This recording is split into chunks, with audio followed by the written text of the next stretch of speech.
Good evening. Matinee free ബിനാറിലേക്ക് എല്ലാവർക്കും സ്വാഗതം. അതുപോലെ ഞായറാഴ്ചകളിൽ നമ്മൾ പാട്ടുവിശേഷം ഇന്ന് തീർച്ചയായിട്ടും കഴിഞ്ഞതിൻ്റെ തുടർച്ചയായിട്ട് വയലാറിൻ്റെ മനോഹരമായ പാട്ടുകളിലൂടെയാണ് നമ്മൾ കടന്നു പോകുന്നത്. അപ്പോൾ ആദ്യത്തെ സെഷൻ എന്ന നിലയിൽ മ്യൂസിക് തെറാപ്പിയുടെ പാട്ടുവിശേഷങ്ങളെക്കുറിച്ച് ജോസഫ് ജോൺ സാർ സംസാരിക്കും. അതിനുശേഷം ഷാബു ഗംഗാധരൻ സാറിലൂടെ പാട്ടിൻ്റെ ഓർമ്മകളിലേക്ക് നമുക്ക് പോകാം. സോ നിങ്ങൾ എല്ലാവരെയും പ്രോഗ്രാമിലേക്ക് ക്ഷണിക്കുന്നു. അതോടൊപ്പം ജോസഫ് ജോൺ സാറിനെ. Joseph sir, you are welcome. Thank you sir.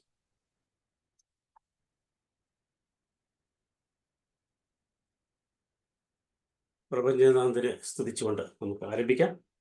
സന്നിഹിതരായിരിക്കുന്ന എല്ലാ ഗുരുസ്ഥാനികർക്കും മാറ്റിനി പ്രീ വെബിനാറിൻ്റെ സാരഥി സാബു കേരളം സാറിനും പാട്ടുകാർക്കും കൂട്ടുകാർക്കും ഒക്കെ സ്വാഗതം. റോയ് സാറുണ്ട്, മനോജ് കുമാർ സാറുണ്ട്. എല്ലാവരെയും കാണുന്നതിലുള്ള സന്തോഷം പ്രകടിപ്പിക്കുന്നു. അതുപോലെ ഇന്ന് ദീപക് കഴിഞ്ഞ ആഴ്ച ഉണ്ടായിരുന്നില്ല എന്ന് തോന്നുന്നു. എല്ലാവർക്കും ഹൃദ്യമായ സ്വാഗതം പാട്ടുവിശേഷത്തിലേക്ക്. പാട്ടുവിശേഷത്തിൻ്റെ ആദ്യത്തെ സെഗ്മെൻറ്റ് പതിപോലെ മ്യൂസിക് തെറാപ്പിയാണ്. നമുക്കല്പം ആ വിഷയത്തിൽ ചിന്തിച്ചതിന് ശേഷം വയലാറിൻ്റെ ഗാനങ്ങളിലേക്കാണ് നമ്മൾ ഇന്നും പോകുന്നത്. കാരണം വയലാറിനെ 1, 2, 3 എണ്ണാവുന്ന എപ്പിസോഡുകളിൽ ഒതുക്കാവുന്ന ഒരു പ്രതിഭയല്ല എന്നതുകൊണ്ട് തന്നെ നമ്മൾ ഇന്നും വയലാറിനെ അനുസ്മരിച്ചുകൊണ്ടുള്ള അദ്ദേഹത്തിൻ്റെ മനോഹരമായ രചനകളിലൂടെ, കവിതകളിലൂടെ, പാട്ടുകളിലൂടെ ഒക്കെ കടന്നു പോകും. ആദ്യം നമുക്കിന്ന് മ്യൂസിക് തെറാപ്പി പെയിൻ മാനേജ്മെൻറ്റിന് എങ്ങനെ ഉപകരിക്കുന്നു എന്നുള്ളതാണ് ഇന്ന് നമ്മൾ ചിന്തിക്കുന്നത്. എങ്ങനെ മ്യൂസിക്കിന് വേദനയെ സ്വാധീനിക്കാൻ സാധിക്കും? ഒരിക്കലും വേദന കൂട്ടാൻ മ്യൂസിക് കൂട്ടുനിൽക്കില്ല, നമുക്കറിയാം. അതെപ്പോഴും പോസിറ്റീവ് വൈബ് ക്രിയേറ്റ് ചെയ്യുന്നതാണ്. നമ്മളിൽ ഒരു പോസിറ്റീവ് എനർജി ക്രിയേറ്റ് ചെയ്യുന്ന കാര്യമാണ് സംഗീതം എന്നുള്ളത്. അതുകൊണ്ട് തീർച്ചയായും സംഗീതത്തിന് നമ്മുടെ പെയിൻ മാനേജ്മെൻറ്റിൽ വലിയൊരു റോളാണ് വഹിക്കുവാനുള്ളത്, അല്ലെങ്കിൽ വഹിച്ചുകൊണ്ടിരിക്കുന്നത്. അതിൻ്റെ സ്വാധീനം നാം ഒക്കെ അനുഭവിച്ചിട്ടുള്ളതാണ്. എന്താണ് പെയിൻ എന്ന് പറഞ്ഞത്? എന്താണ് പെയിൻ? വേദന, അല്ലേ? അതൊരു സബ്ജക്റ്റീവ് എക്സ്പീരിയൻസ് ആണ്. എന്താണ് സബ്ജക്റ്റീവ് എക്സ്പീരിയൻസ് എന്ന് പറഞ്ഞാൽ? കർത്തൃത്വ സ്വഭാവമുള്ള പെയിൻ അനുഭവിക്കണമെങ്കിൽ ഞാൻ അനുഭവിക്കുന്ന പെയിൻ വേറെ ആർക്കെങ്കിലും അനുഭവിക്കാൻ പറ്റുമോ? ഞാനെന്നുള്ള വ്യക്തി അനുഭവിക്കണം, അല്ലേ? അതാണ് കർത്തൃത്വ സ്വഭാവം എന്ന് പറയുന്നത്. സബ്ജക്റ്റീവ് എക്സ്പീരിയൻസ്, കർത്തൃത്വ സ്വഭാവമുള്ള അനുഭവമാണ് പെയിൻ എന്ന് പറയുന്നത്. ദാറ്റ് ഇൻവോൾവ്സ് അത് എന്തൊക്കെ ഘടകങ്ങൾ അതിനകത്തുണ്ട്. നമ്മൾ സാധാരണ വേദന എന്ന് പറയുമ്പോൾ നമ്മൾ ചിന്തിക്കാറില്ല. വേദന, നമുക്ക് ഒരു സങ്കല്പമുണ്ട് വേദന എന്ന് പറയും. അതെങ്ങനെയാണെന്ന് നമുക്ക് നോക്കാം. അതൊരു കുറേ പ്രോസസ്സുകളുടെ ഒരു കൂട്ടാണ്. അതിനകത്ത് സെൻസറി പ്രോസസ്സുണ്ട്. വേദന നമ്മൾ അനുഭവിക്കുമ്പോൾ നമ്മുടെ ശരീരത്തിൽ ആ വേദന അനുഭവപ്പെടുന്നു. അതൊരു ഫിസിക്കൽ പെയിനാണ്. ദെൻ കോഗ്നിറ്റീവ് പെയിൻ, ആ പെയിന് നമ്മുടെ ബൗദ്ധിക തലത്തിൽ അല്ലെങ്കിൽ ധാരണാപരമായി നമ്മളതിനെ വിശകലനം ചെയ്യുന്നുണ്ട്. നമ്മൾ അറിയാതെ സംഭവിക്കുന്നതാണ്. അപ്പോൾ അവിടെയാണ് ആ പെയിനിൻ്റെ ഇൻറ്റൻസിറ്റി. ഇത്ര കഠിനമാണല്ലോ, അല്ലെങ്കിൽ മാനസികമാണെങ്കിൽ അവരെന്നോട് ഇങ്ങനെ ചെയ്തല്ലോ, ഇത്രമാത്രം ക്രൂരത കാണിച്ചല്ലോ, അങ്ങനെയൊക്കെയുള്ള ചിന്തകൾ വരുന്നുണ്ട്. കോഗ്നിറ്റീവ് വരുന്നുണ്ട്, ഒരു ധാരണ വരുന്നുണ്ട്, ഒരു വിലയിരുത്തൽ വരുന്നുണ്ട്, ഒരു വിശകലനം വരുന്നുണ്ട്, അല്ലേ? സെൻസറി മാത്രമല്ല, നമ്മുടെ സെൻസിലൂടെ അനുഭവിക്കുന്നത് മാത്രമല്ല വേദന. പിന്നെയോ നമ്മളതിനെ ചിന്തിക്കുമ്പോൾ, അതിനെ ഉൾക്കൊള്ളുമ്പോൾ, അതിനെ എങ്ങനെ കാണുന്നുവെന്ന് മനസ്സിലാക്കുമ്പോൾ അത് കോഗ്നിറ്റീവ് ലെവലിൽ ഒരു പ്രോസസ്സ് നടക്കുന്നുണ്ട്. ദെൻ സൈക്കോ എന്ന് പറഞ്ഞാൽ നമുക്കറിയാം, മാനസിക വേദന. ദർ ഇസ് പെയിൻ, അല്ലേ? മാനസിക വേദന. സോഷ്യൽ ഉണ്ടോ? മാനസികവും സോഷ്യലും കണക്റ്റഡ് ആണ്. ഇപ്പോൾ നമ്മൾ ഒരു സോഷ്യൽ പെയിനിൻ്റെ ഒരു വിക്ടിമിനെ നമ്മൾ ദർശിച്ചു കൊണ്ടിരിക്കുകയാണ്. ആരാണെന്ന് പറയാം? വാർത്താ ചാനലുകളിലൊക്കെ ഒരു സൈക്കോ സോഷ്യൽ പെയിൻ അനുഭവിച്ച ഒരു വ്യക്തി കടന്നുപോയി. നവീൻ സർ. എക്സാക്ട്ലി. നമുക്ക് മുമ്പിലുള്ള ഉദാഹരണം മാനസിക വ്യഥയുടെ അങ്ങേയറ്റം. അപ്പം അവിടെ ഒരു ഇൻ്റർവെൻഷൻ ഉണ്ടായില്ല, അവരൊരു തടസ്സം ഉണ്ടായിട്ടില്ല, അല്ലെങ്കിൽ അവിടെ ഒരു എന്തെങ്കിലും ഒരു എന്താ പറയുക, ഒരു ഡൈവേർട്ട് ചെയ്യുന്ന ഒരു കാര്യം വന്നിരുന്നെങ്കിൽ ആ പെയിനിൽ നിന്നും മോചിതനായേനെ, അല്ലേ? അപ്പോൾ പെയിൻ എന്ന് പറയുമ്പോൾ ഒരു വലിയ ഒരു കാര്യമാണ്. നമ്മളത് സിമ്പിളായിട്ട് കാണുന്നുവെങ്കിൽ തന്നെയും ഞാൻ പറഞ്ഞു സെൻസറി അല്ലെ, നമ്മുടെ ഇന്ദ്രിയങ്ങൾ കൊണ്ട് അനുഭവിക്കുന്നത്. ദെൻ അതിനെ നമ്മുടെ ബൗദ്ധിക തലത്തിൽ, നമ്മുടെ ധാരണ തലത്തിൽ, കോഗ്നിറ്റീവ് തലത്തിൽ എക്സ്പീരിയൻസ് ചെയ്യുന്നു. Then psycho social. ഇപ്പോൾ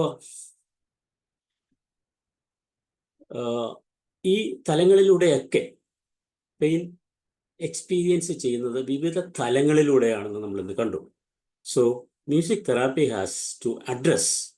ഇപ്പോൾ മ്യൂസിക് തെറാപ്പി എന്ന് പറയുമ്പോൾ വേദനയ്ക്ക് പെയിൻ കില്ലർ കൊടുക്കുന്ന പോലെ ഒരു കാര്യം ചെയ്യാൻ പറ്റില്ല, അല്ലേ? ഡയറക്റ്റ് ഒരു മരുന്ന് എന്ന് പറഞ്ഞ് നമുക്ക് കൊടുക്കാൻ പറ്റില്ല.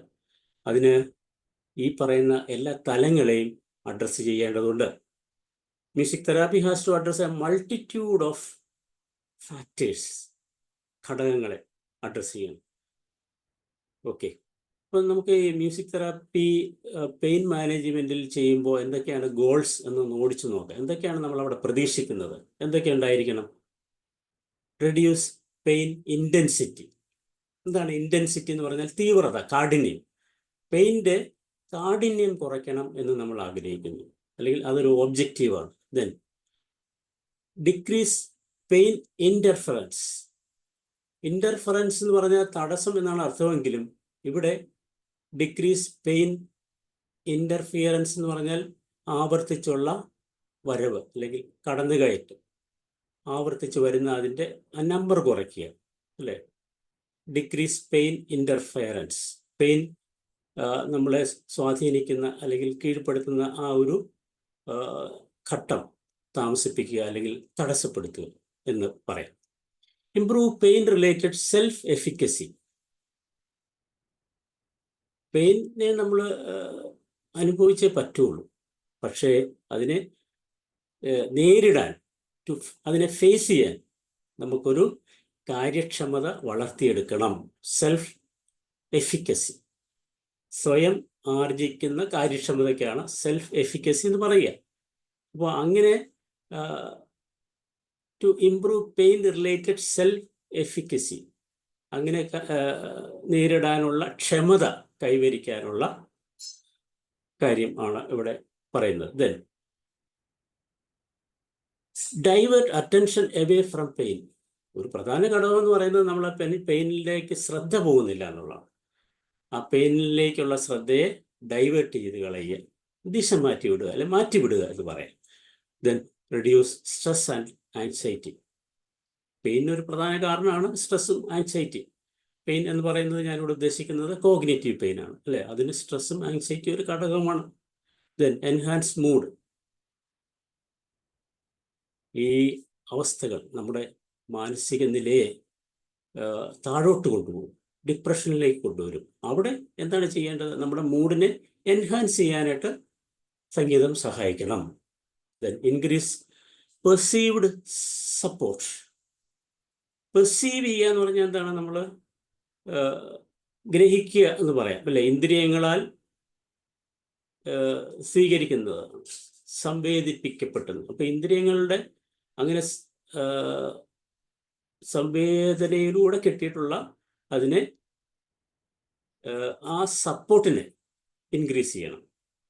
നേരത്തെ പറഞ്ഞത് തന്നെ, അതിനെ നേരിടാനുള്ള കാര്യക്ഷമത ഇംപ്രൂവ് ചെയ്യുക. പെർസീവ്ഡ് സപ്പോർട്ട്, ഇന്ദ്രിയങ്ങളാൽ സംവേദിക്കപ്പെട്ട സപ്പോർട്ട്. അപ്പോൾ എവിടെയും ഒരു അറ്റൻഷൻ ഡൈവേർഷൻ എന്ന് വേണേൽ പറയാം. മറ്റിന്ദ്രിയങ്ങളെ കൊണ്ടും നമുക്ക് നമ്മുടെ അറ്റൻഷനെ ഡൈവേർട്ട് ചെയ്യാം. അങ്ങനെയുള്ള ഇന്ദ്രിയങ്ങളുടെ സപ്പോർട്ടോടുകൂടി നമ്മുടെ സെൽഫ് എഫിക്കസി വർദ്ധിപ്പിക്കുക എന്നുള്ളതാണ്, കാര്യക്ഷമത വർദ്ധിപ്പിക്കുക, അതിനെ റെസിസ്റ്റ് ചെയ്യാനായിട്ട്, പെയിനിനെ റെസിസ്റ്റ് ചെയ്യാനായിട്ട്. Then support benefit finding and sense making related illness. അപ്പോൾ നമ്മൾ വേദന ഉണ്ടാക്കുന്നതിനെ കുറിച്ച് കൂടുതൽ ചിന്തിച്ചു കൊണ്ടിരുന്നാൽ, പക്ഷെ അതിൽ നിന്ന് ഡൈവേർട്ട് ചെയ്യാനായിട്ട് നമ്മൾ അതിൻ്റെ ഗുണങ്ങളെക്കുറിച്ച് ഇപ്പോൾ അനുഭവിക്കുന്ന പെയിൻ നല്ലതിനാണ് എന്നൊരു പോസിറ്റീവ് സ്ട്രോക്ക് കൊടുത്തുകൂടെ അല്ലേ? ദെൻ സെൻസ് മേക്കിംഗ്, അവിടെ ഒരു ബോധവൽക്കരണമാണ് നടത്തുക. അപ്പോൾ അതിനൊക്കെ സംഗീതം ഉപകരിക്കും എന്നുള്ളതാണ്, മ്യൂസിക് ഉപകരിക്കും എന്നുള്ളതാണ് പറയുക, പോസിറ്റീവ് സ്ട്രോക്സുകൾ കൊടുത്തുകൊണ്ട്. Then provide procedural support. Procedural support എന്ന് പറഞ്ഞാൽ മെഡിക്കൽ കേസുകളിൽ പ്രൊസീജിയറിന് വിധേയമാകേണ്ടതുണ്ട്, വേദന മാറ്റാനുള്ള പല കാര്യങ്ങളും ചെയ്യുന്നുണ്ടല്ലോ അവിടെ, അതിനെ സപ്പോർട്ട് ചെയ്യുക. നമ്മൾ ഏറ്റവും പ്രധാനമായിട്ട് എക്സാമ്പിൾ ഓരോ മെഡിക്കൽ രംഗത്ത് വേദന മാറ്റാൻ വേണ്ടിയുള്ള പ്രൊസീജിയറുകൾ, അപ്പോൾ അത് ചിലപ്പോൾ ഫിസിക്കൽ സപ്പോർട്ടായിരിക്കാം, വെച്ചുകെട്ടൽ അങ്ങനെയുള്ളതൊക്കെ ആയിരിക്കാം, പിന്നെ ഫിസിയോതെറാപ്പി ആയിരിക്കാം, നിവൃത്തിയിടുന്നതായിരിക്കാം, മോസ്റ്റ് കേസസിൽ ഓപ്പറേഷൻ ആയിരിക്കാം. ഇങ്ങനെയുള്ള പ്രൊസീജിയറുകളിൽ സംഗീതത്തിൻ്റെ സപ്പോർട്ട് വളരെ വലുതാണ്. ദെൻ പ്രൊമോട്ട് സെൻസ് കൺട്രോൾ, നമ്മുടെ സെൻസിനെ കൺട്രോൾ ചെയ്യാൻ, നിയന്ത്രിക്കാനായിട്ട്. എന്ന് പറഞ്ഞാൽ ചിന്തകളിങ്ങനെ കാട് പിടിച്ച് പോകുമ്പോൾ, കാട് കയറി പോകുമ്പോൾ വേദന കൂടും. അപ്പം അതിൽ നിന്നൊക്കെ ഒരു ഡൈവേർഷൻ കൊണ്ടുവന്ന് മനസ്സിനെ അല്ലെങ്കിൽ സെൻസസിനെ നിയന്ത്രിക്കുവാനായിട്ട് മ്യൂസിക്കിൻ്റെ സപ്പോർട്ട് നമുക്ക് നേടാം. അങ്ങനെയും മ്യൂസിക് തെറാപ്പി ഉപയോഗിക്കാം എന്നാണ് പറയുക. നമുക്കറിയാം BP കുറയ്ക്കുന്നുണ്ട്, ശരീര പ്രവർത്തനങ്ങളിൽ BP കുറയ്ക്കുന്നുണ്ട് സംഗീതം. എൻഡോർഫിൻ എന്ന് പറഞ്ഞാൽ നാച്ചുറൽ പെയിൻ കില്ലറാണ്. എൻഡോർഫിൻ റിലീസ് ചെയ്യുന്നുണ്ട് സംഗീതം. റെഡ്യൂസ് മസിൽ ടെൻഷൻ, മസിലിന്റെ പിരിമുറുക്കം. എൻഡോർഫിൻ. അപ്പോൾ അത് വേദനയിൽ നിന്നും മാറ്റുന്നുണ്ട്, നമുക്ക് സന്തോഷം തരുന്നു എന്നുള്ളതാണ്. റെഡ്യൂസ് മസിൽ ടെൻഷൻ, വേദനയൊക്കെ വരുമ്പോഴത്തേക്ക് മസിലിനൊക്കെ പിരിമുറുക്കമൊക്കെ ഉണ്ടാവുമല്ലോ, അത് റിലീഫ് ചെയ്യാനായിട്ട് സംഗീതം സഹായിക്കും. ഇംപ്രൂവ്ഡ് ബ്രീത്തിങ് അല്ലേ? അപ്പം സംഗീതത്തിൻ്റെ ഒരു പ്രധാന കാര്യം എന്ന് പറയുന്നത് തന്നെ നമ്മുടെ ബ്രീത്തിങ് റെഗുലേറ്റ് ചെയ്യുന്നു. ഇത് നമ്മൾ നേരത്തെ പഠിച്ചിട്ടുണ്ട്. ബ്രീത്തിൻ്റെ ഒക്കെ താളം ഓപ്റ്റിമൈസ് ചെയ്യുന്നു, അതായത് സാധാരണ നിലയിലേക്ക് കൊണ്ടുവരുന്നു, ഡിസൈറബിൾ റേഞ്ചിലേക്ക് കൊണ്ടുവരുന്നു എന്ന് പറയാം. Reduce muscle tension, then improved breathing, emotional comfort. തീർച്ചയായും ഇമോഷണൽ ബ്രേക്ക് ഡൗൺ ഉണ്ടാകുമ്പോൾ നമുക്ക് മാനസികമായിട്ട് പെയിൻ ഉണ്ടാകും. ആ പെയിൻ ഉണ്ടാകുമ്പോൾ ഇമോഷണൽ കംഫർട്ടിന് സംഗീതം ഉപയോഗിക്കും. എന്തെങ്കിലും പറയാനാണോ മാഡം? ശ്രീകുമാരി മാഡം എന്തെങ്കിലും പറയാൻ ഉദ്ദേശിച്ചോ? ഇല്ല, പറഞ്ഞോളൂ, കോൺട്രിബ്യൂട്ട് ചെയ്തോളൂ.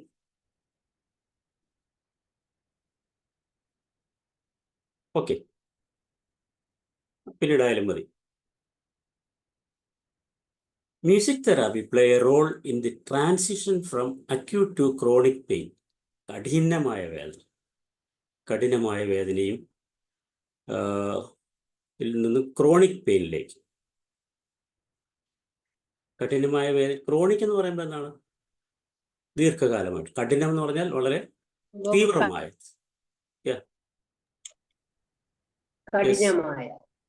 തീവ്രമായ എന്നൊക്കെ പറയാം, അക്യൂട്ട്. അതിനെ നമുക്ക് ക്രോണിക് പെയിനാക്കി മാറ്റാം. ക്രോണിക് പെയിൻ്റെ പ്രത്യേകത എന്ന് പറഞ്ഞാൽ അത് കൂടുതൽ കാലം നിൽക്കുന്നതാണ്, എന്നാലും കാഠിന്യം കുറയും അല്ലേ എന്നുള്ളൊരു പോസിറ്റിവിറ്റി അതിനകത്തുണ്ട്. Not just listening to pre recorded music for relaxation. Music therapy എന്നുകൊണ്ട് ഉദ്ദേശിക്കുന്നത് നേരത്തെ റെക്കോർഡ് ചെയ്ത് വെച്ചുള്ള പാട്ടുകൾ കേട്ട് ഈ എന്താ പറയുക, ഈ ഗുണങ്ങൾ അനുഭവിക്കുക എന്നുള്ളത് മാത്രമല്ല, പിന്നെയോ ഇറ്റ് ഇൻക്ലൂഡ് ഇൻഡിവിജ്വലൈസ്ഡ് എന്ന് പറയുന്നത് എന്താണ്? നമ്മൾ നേരത്തെ പറഞ്ഞിട്ടുണ്ട്, ഓരോ ആൾക്കാർക്കും പാട്ടിനോടുള്ള ഇഷ്ടം വ്യത്യസ്തമാണ്. അല്ലെങ്കിൽ നമുക്ക് പറയാം വ്യക്തിയാധിഷ്ഠിതമാണ്. ഇൻഡിവിജ്വലൈസ്ഡ് ആണ്. അപ്പോൾ അവർക്ക് അവരുടെ ഇഷ്ടമുള്ള, അവരെ സാന്ത്വനിപ്പിക്കുന്ന, അവരെ പോസിറ്റിവിറ്റിയിലേക്ക് നയിക്കുന്ന പാട്ടുകൾ കണ്ടെത്തി ആക്റ്റീവ് മ്യൂസിക് എൻഗേജ്മെന്റ് നൽകണം. Individualised active music engagement to optimise pain management. To optimise എന്ന് പറഞ്ഞാൽ എന്താണ്? ഉത്തമ നിലയിലേക്ക് കൊണ്ടുവരിക, ഡിസൈറബിൾ ലെവലിലേക്ക് കൊണ്ടുവരിക. ഓപ്റ്റിമൈസ്. അപ്പോൾ അവിടെയൊക്കെ നമ്മൾ ചെയ്യേണ്ടത് പോസിറ്റീവ് സ്ട്രോക്ക് കൊടുത്തുകൊണ്ട്, ആക്റ്റീവ് ലിസണിങ്ങിനുള്ള അവസരം കൊടുത്തുകൊണ്ട്. അവിടെ ശ്രദ്ധിക്കേണ്ടത് എന്താണെന്ന് വെച്ച് കഴിഞ്ഞാൽ വ്യക്തി അധിഷ്ഠിതമായിരിക്കണം, ഇൻഡിവിജ്വലൈസ്ഡ് ആയിരിക്കണം എന്നുള്ളതാണ് ശ്രദ്ധിക്കേണ്ടത്. അതുപോലെ തന്നെ ഓപ്പറേഷൻ, അതുപോലെ ഡെലിവറി റൂമിലൊക്കെ ഇപ്പോൾ എന്താ പറയുക, മ്യൂസിക്കിൻ്റെ അകമ്പടി എല്ലാവരും ഒക്കെ ചെയ്യാറുണ്ടെന്ന്, എല്ലാ ഹോസ്പിറ്റലുകളിലും ചെയ്യാറുണ്ടെന്നുള്ളതാണ് ഞാൻ മനസ്സിലാക്കുന്നത്. പെയിൻഫുൾ പ്രൊസീജിയറാണ് അതൊക്കെ. ദെൻ ഓപ്പറേഷൻ, ഞാൻ പണ്ടൊരു വീഡിയോ കണ്ടത് ഓർക്കുന്ന, ഒരു ഡോക്ടർ പാട്ട് പാടിക്കൊണ്ട് ഓപ്പറേഷൻ, അത് പാട്ടിട്ടുകൊണ്ടാണ്. നിങ്ങളാരെങ്കിലും കണ്ടിട്ടുണ്ടോ അതെന്ന് പറയണം. അപ്പോൾ അതിൻ്റെ ഒരു പോസിറ്റിവിറ്റി ഒരിക്കൽ വൈറലായ ഒരു വീഡിയോ ഞാൻ കണ്ടിരുന്നു. അപ്പോൾ ആ ഒരു കാര്യത്തിലേക്ക് ശ്രദ്ധ കൂടുതൽ കൊണ്ടുവരികയാണ് ചെയ്യുക ഡോക്ടർക്ക് ആ പ്രൊസീജിയറിൽ. അതുപോലെ തന്നെ അതിന് വിധേയമാകുന്നവർക്ക് അവരുടെ പെയിനിലേക്കുള്ള ശ്രദ്ധ ഡൈവേർട്ട് ചെയ്യപ്പെടുകയാണ്. ഇങ്ങനെയുള്ള കാര്യങ്ങളൊക്കെ ഉപയോഗപ്പെടുത്തുന്നുണ്ട്. അപ്പം ഓപ്പറേഷൻ, പോസ്റ്റ് ഓപ്പറേഷൻ റൂമുകളിലൊക്കെ ഓപ്പറേഷൻ കഴിഞ്ഞ് കുറച്ചു കാലമൊക്കെ അതിൻ്റെ ആഫ്റ്റർ എഫക്ട്സ് ഒക്കെ ഉണ്ടല്ലോ, പെയിനൊക്കെ ഉണ്ടായിരിക്കും. അതിനെ ഓവർകം ചെയ്യാൻ ക്രിട്ടിക്കൽ ഇൽനെസ്സിൽ, പെയിൻഫുൾ എക്സ്പീരിയൻസിൽ, ഈ പെയിൻഫുൾ എക്സ്പീരിയൻസ് എന്നൊക്കെ പറയുമ്പോൾ നമ്മൾ വിശാലമായിട്ട് കാണണം. നമ്മുടെ ഒരു മുറിവുണ്ടാകുന്ന എക്സ്പീരിയൻസ് അല്ലെങ്കിൽ അപകടത്തിൽ പറ്റുന്ന വേദനയോ എന്ന് മാത്രമല്ല. അത് ഫിസിക്കലാണ്, മെൻ്റൽ, ഇമോഷണൽ, ഇതെല്ലാം ആ തലത്തിലേക്ക് വരുന്നുണ്ട്. ഇവിടെയൊക്കെ നമുക്ക് സംഗീതത്തിൻ്റെ, വ്യക്തിയാധിഷ്ഠിതമായ സംഗീതത്തിൻ്റെ ആക്റ്റീവ് മ്യൂസിക് കൊടുത്തുകൊണ്ട് പെയിൻ മാനേജ് ചെയ്യാം എന്നാണ് പറയുക. ജീവിതത്തിൻ്റെ ഇതിപ്പോൾ എല്ലാ ഘട്ടങ്ങളിലും ഉള്ളവർക്ക് ഈ കാര്യങ്ങൾ പ്രസക്തമാണ്. കുട്ടികളാണ് കൂടുതൽ ഈ സംഗീതത്തോട് പ്രതികരിക്കുന്നതെന്നാണ് പറയുക ഇങ്ങനെയുള്ള കാര്യങ്ങളിൽ. മ്യൂസിക് തെറാപ്പിയുടെ, അതുപോലെ തന്നെ ഈ പെയിൻ മാനേജ്മെൻറ്റിൽ മുതിർന്നവരെക്കാളും കൂടുതൽ റിസൾട്ട് കിട്ടിയിട്ടുള്ളത്, ഒബ്സർവ് ചെയ്തിരിക്കുന്നവരുടെ നിരീക്ഷണങ്ങളിൽ പറയുന്നത് കുട്ടികളാണ് കൂടുതൽ ഇതിൻ്റെ ഗുണഭോക്താക്കൾ എന്ന് പറയുന്നു. അതുപോലെ തന്നെ അതിപ്പം ഈ ഓപ്പറേഷൻ അങ്ങനെയുള്ള രോഗങ്ങൾ എന്നുള്ള കാര്യങ്ങൾ വരുമ്പോൾ എല്ലാ വിഭാഗത്തിൽപ്പെട്ട ആൾക്കാരും വരും, കുട്ടികൾ തൊട്ട് അപ് ടു എല്ലാ മനുഷ്യർ, അഡൾട്ട്സ് ഒക്കെ വരും. പിന്നെ അതുപോലെ തന്നെ മ്യൂസിക് തെറാപ്പിസ്റ്റിന് അല്ലെങ്കിൽ മ്യൂസിക് തെറാപ്പിക്ക് സഹായിക്കാൻ കഴിയുന്നത് അന്ത്യഘട്ടത്തോടടുത്തിരിക്കുന്ന അല്ലേ, ഈ അഭയ കേന്ദ്രങ്ങളിലും പാലിയേറ്റീവ് കെയറിൽ, അതുപോലെ ഹോസ്പൈസ് എന്ന് പറയുന്ന അഭയ കേന്ദ്രങ്ങളിലൊക്കെ സംഗീതത്തിന് ആശ്വാസമാകാൻ കഴിയും. അതുപോലെ തന്നെ മ്യൂസിക് തെറാപ്പിസ്റ്റിനും ആശ്വാസമാകാൻ കഴിയും.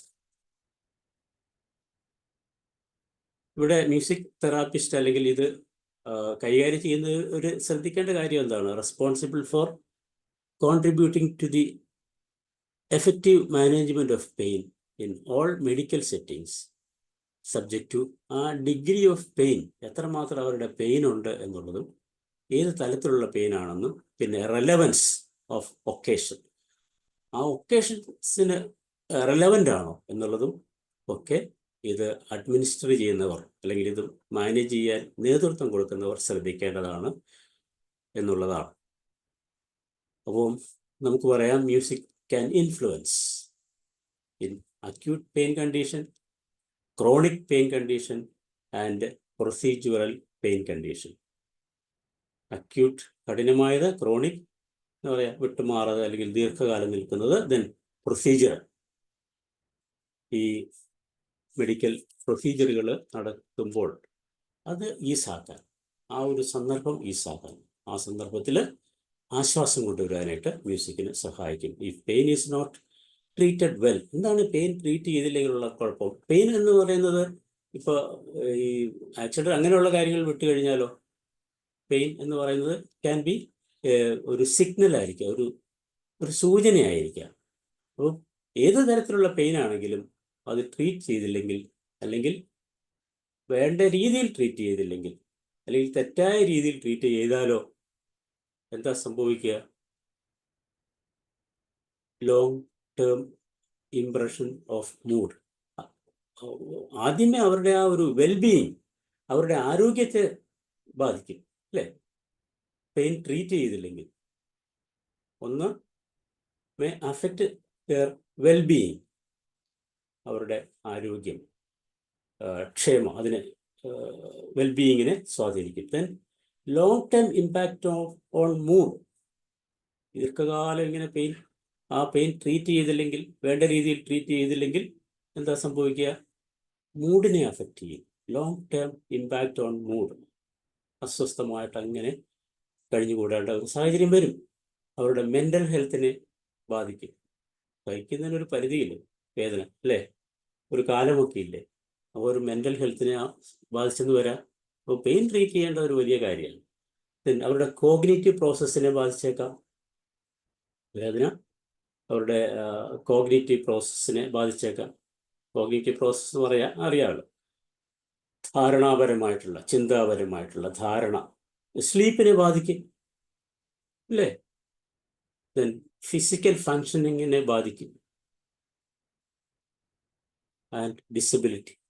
ഇങ്ങനെ പല കാരണങ്ങളും പെയിൻ വേണ്ട രീതിയിൽ ട്രീറ്റ് ചെയ്തില്ലെങ്കിൽ, അല്ലെങ്കിൽ മോശമായ രീതിയിൽ ട്രീറ്റ് ചെയ്താൽ ഒക്കെ സംഭവിക്കാം എന്നുള്ളതാണ്. അപ്പം പെയിൻ മാനേജ്മെൻറ്റിൽ പ്രാധാന്യത്തെക്കുറിച്ചാണ് പറഞ്ഞത്. അതിൻ്റെ മ്യൂസിക്കിന് അതിനകത്ത് ചെലുത്താൻ പറ്റുന്ന സ്വാധീനത്തെക്കുറിച്ചാണ് പറയുക. നമുക്കിനി ബെനിഫിറ്റ്സ് ഒക്കെ നോക്കാം. ഇത് ചില ഒബ്സർവേഷനിൽ നിന്ന് കണ്ടുപിടിച്ച കാര്യങ്ങളാണ്, മനസ്സിലാക്കിയ കാര്യങ്ങളാണ് ഈ പറയുന്നത്. Music therapy demonstrated pain reducing effects in many reviews. പല റിവ്യൂകളിലും ഇത് പെയിൻ റെഡ്യൂസിങ് എഫക്റ്റ് ഉണ്ടെന്ന് കണ്ടുപിടിച്ചു. മ്യൂസിക് തെറാപ്പിക്ക് പെയിൻ റെഡ്യൂസ് ചെയ്യാനുള്ള കഴിവുണ്ട്. ഏത് കേസിലൊക്കെയാണെന്ന് ഇവർ പരീക്ഷണം നടത്തിയത് അക്യൂട്ട് പെയിനിലും പ്രൊസീജറൽ പെയിനിലുമാണ്. ആദ്യം അക്യൂട്ട് പെയിനിലും പ്രൊസീജറൽ പെയിനിലും പെയിൻ റെഡ്യൂസ് ചെയ്യാനുള്ള കഴിവ് മ്യൂസിക്കിനുണ്ട്. Pain reducing quality or pain reducing effects is there for acute pain and procedural pain. പിന്നെ അടുത്തതിൽ അവർ പറയുന്നു, it is also observed that music therapy helps in managing chronic pain. Chronic പെയിനിലും അത് സാധിക്കുന്നു എന്ന് പറയുന്നു. അപ്പോൾ ഇതെല്ലാത്തിലും വന്നു കഴിഞ്ഞു അല്ലേ? നമ്മൾ 3 മേഖലകളാണ് കണ്ടത്: acute pain, chronic pain and procedural pain. ഇത് 3ഉം വന്നു. ആദ്യത്തിൽ അക്യൂട്ട് പെയിനും പ്രൊസീജറൽ പെയിനും അവർ പെയിൻ റെഡ്യൂസ് ചെയ്തെന്ന് പറഞ്ഞു. രണ്ടാമത്തേതിൽ പറയുന്നു music therapy helps in managing chronic pain management outcome. അതിൻ്റെ ഔട്ട്കം എന്ന് പറഞ്ഞാൽ റിസൾട്ടാണ്, അതിലും കിട്ടുന്നുണ്ട്. ഉദാഹരണം അവർ പറയുന്നത് പെയിൻ ഇൻ്റർഫിയറൻസ്, വീണ്ടും പെയിൻ കടന്നാക്രമിക്കുന്നതിനെ തടയുന്നു. Pain related self efficacy. Pain related self efficacy ഉണ്ടാക്കുന്നുണ്ട്. ഏതിലാ? ക്രോണിക് പെയിൻ കേസുകളിൽ. സെൽഫ് എഫിക്കസി നമ്മൾ പറഞ്ഞു, സ്വയം അതിനെ നേരിടാനുള്ള കാര്യക്ഷമത വരിക്കുകയാണ്, ലഭിക്കുകയാണ്, സ്വായത്തമാക്കുകയാണ് എന്ന് പറയാം. Self efficacy, pain related self efficacy and pain intensity. പെയിൻ്റെ ഇൻറ്റൻസിറ്റി, ക്രോണിക് പെയിനിൽ, പെയിൻ മാനേജ്മെൻറ്റിൽ പെയിൻ്റെ ഇൻറ്റൻസിറ്റി കുറയ്ക്കാനും അല്ലെങ്കിൽ തീവ്രത കുറയ്ക്കാനും സാധിക്കുന്നു എന്ന് പറയുന്നു. അതൊക്കെയാണ് ബെനിഫിറ്റ്സ്. ദെൻ ഇനിയുമുണ്ട്, music therapy may reduce pain in people with cancer, in palliative care and hospice patients. Hospice patients എന്ന് പറഞ്ഞാൽ അഭയകേന്ദ്രങ്ങളിലൊക്കെ ഉള്ള പാലിയേറ്റീവ് കെയർ നമുക്കറിയാം, വേദനയും അതിനെയൊക്കെ നേരിട്ടുകൊണ്ട് കഴിയുക എന്നുള്ള ഒരു അവസ്ഥയിലുള്ള അവർക്കും, ക്യാൻസർ പേഷ്യൻസ് ആണല്ലോ അവിടെ സാധാരണ, അവർക്ക് പെയിൻ കുറയ്ക്കാൻ സാധിക്കുന്നു എന്ന് പരീക്ഷണങ്ങൾ തെളിയിക്കുന്നു. Then reduce pain burn patients. ഈ പൊള്ളലേറ്റ പേഷ്യൻസിന് മ്യൂസിക് കൊണ്ട് അവരുടെ ആ ഒരു പെയിൻ റെഡ്യൂസ് ചെയ്യാനായിട്ട് സാധിക്കുന്നു എന്നും കണ്ടുപിടിച്ചിട്ടുണ്ട്, മനസ്സിലാക്കിയിട്ടുണ്ട്. Music interventions may reduce analgesic use. Analgesic use എന്ന് പറഞ്ഞാൽ ഇടയ്ക്ക് എന്തെങ്കിലും പറയും, എന്നാൽ എനിക്ക് ഒരു ബൂസ്റ്റ് കിട്ടത്തുള്ളൂ. വേദന സംഹാരികൾ, അനാൽജസിക്. വേദന സംഹാരികളുടെ ഉപയോഗം കുറയ്ക്കാൻ പറ്റും. ഇപ്പോൾ ഈ എന്താണ് ഡെലിവറി കേസുകളിലൊക്കെ അതിൻ്റെ സാധാരണ ഉപയോഗിക്കുന്നതിൻ്റെ പെയിൻ കില്ലേഴ്സിൻ്റെ പകുതി മതിയാകും. അവോയ്ഡ് ചെയ്യുന്നുണ്ടോ എന്ന് എനിക്കറിഞ്ഞുകൂടാ, പക്ഷെ പകുതി എങ്കിലും കുറച്ച് കൊണ്ടുവരാൻ സാധിക്കുന്നെങ്കിൽ നല്ലതല്ലേ. പെയിൻ കില്ലേഴ്സ് ഉപയോഗിക്കാതിരിക്കുമല്ലേ നല്ലത്. അപ്പോൾ reduce analgesic use including opioid and non opioid intake. Opioid എന്ന് പറഞ്ഞാൽ ഡിറൈവ്ഡ് ഫ്രം ഓപ്പിയം, കറുപ്പ് എന്നല്ല, കറുപ്പിൽ നിന്നും ഡിറൈവ് ചെയ്യുന്നതാണ് ഓപ്പിയോയിഡ്സ്. അതിൽ നിന്നുള്ളതായാലും അല്ലാത്തതായാലും അതിൻ്റെ ഉപയോഗം, അനാൽജസിക്കുകളുടെ ഉപയോഗം കുറയ്ക്കാൻ പറ്റും. നേരത്തെ പറഞ്ഞ കാര്യം തന്നെ ഒരു കാര്യം ആണ്, children as well as adults benefit from musical interventions. കുട്ടികളും മുതിർന്നവരും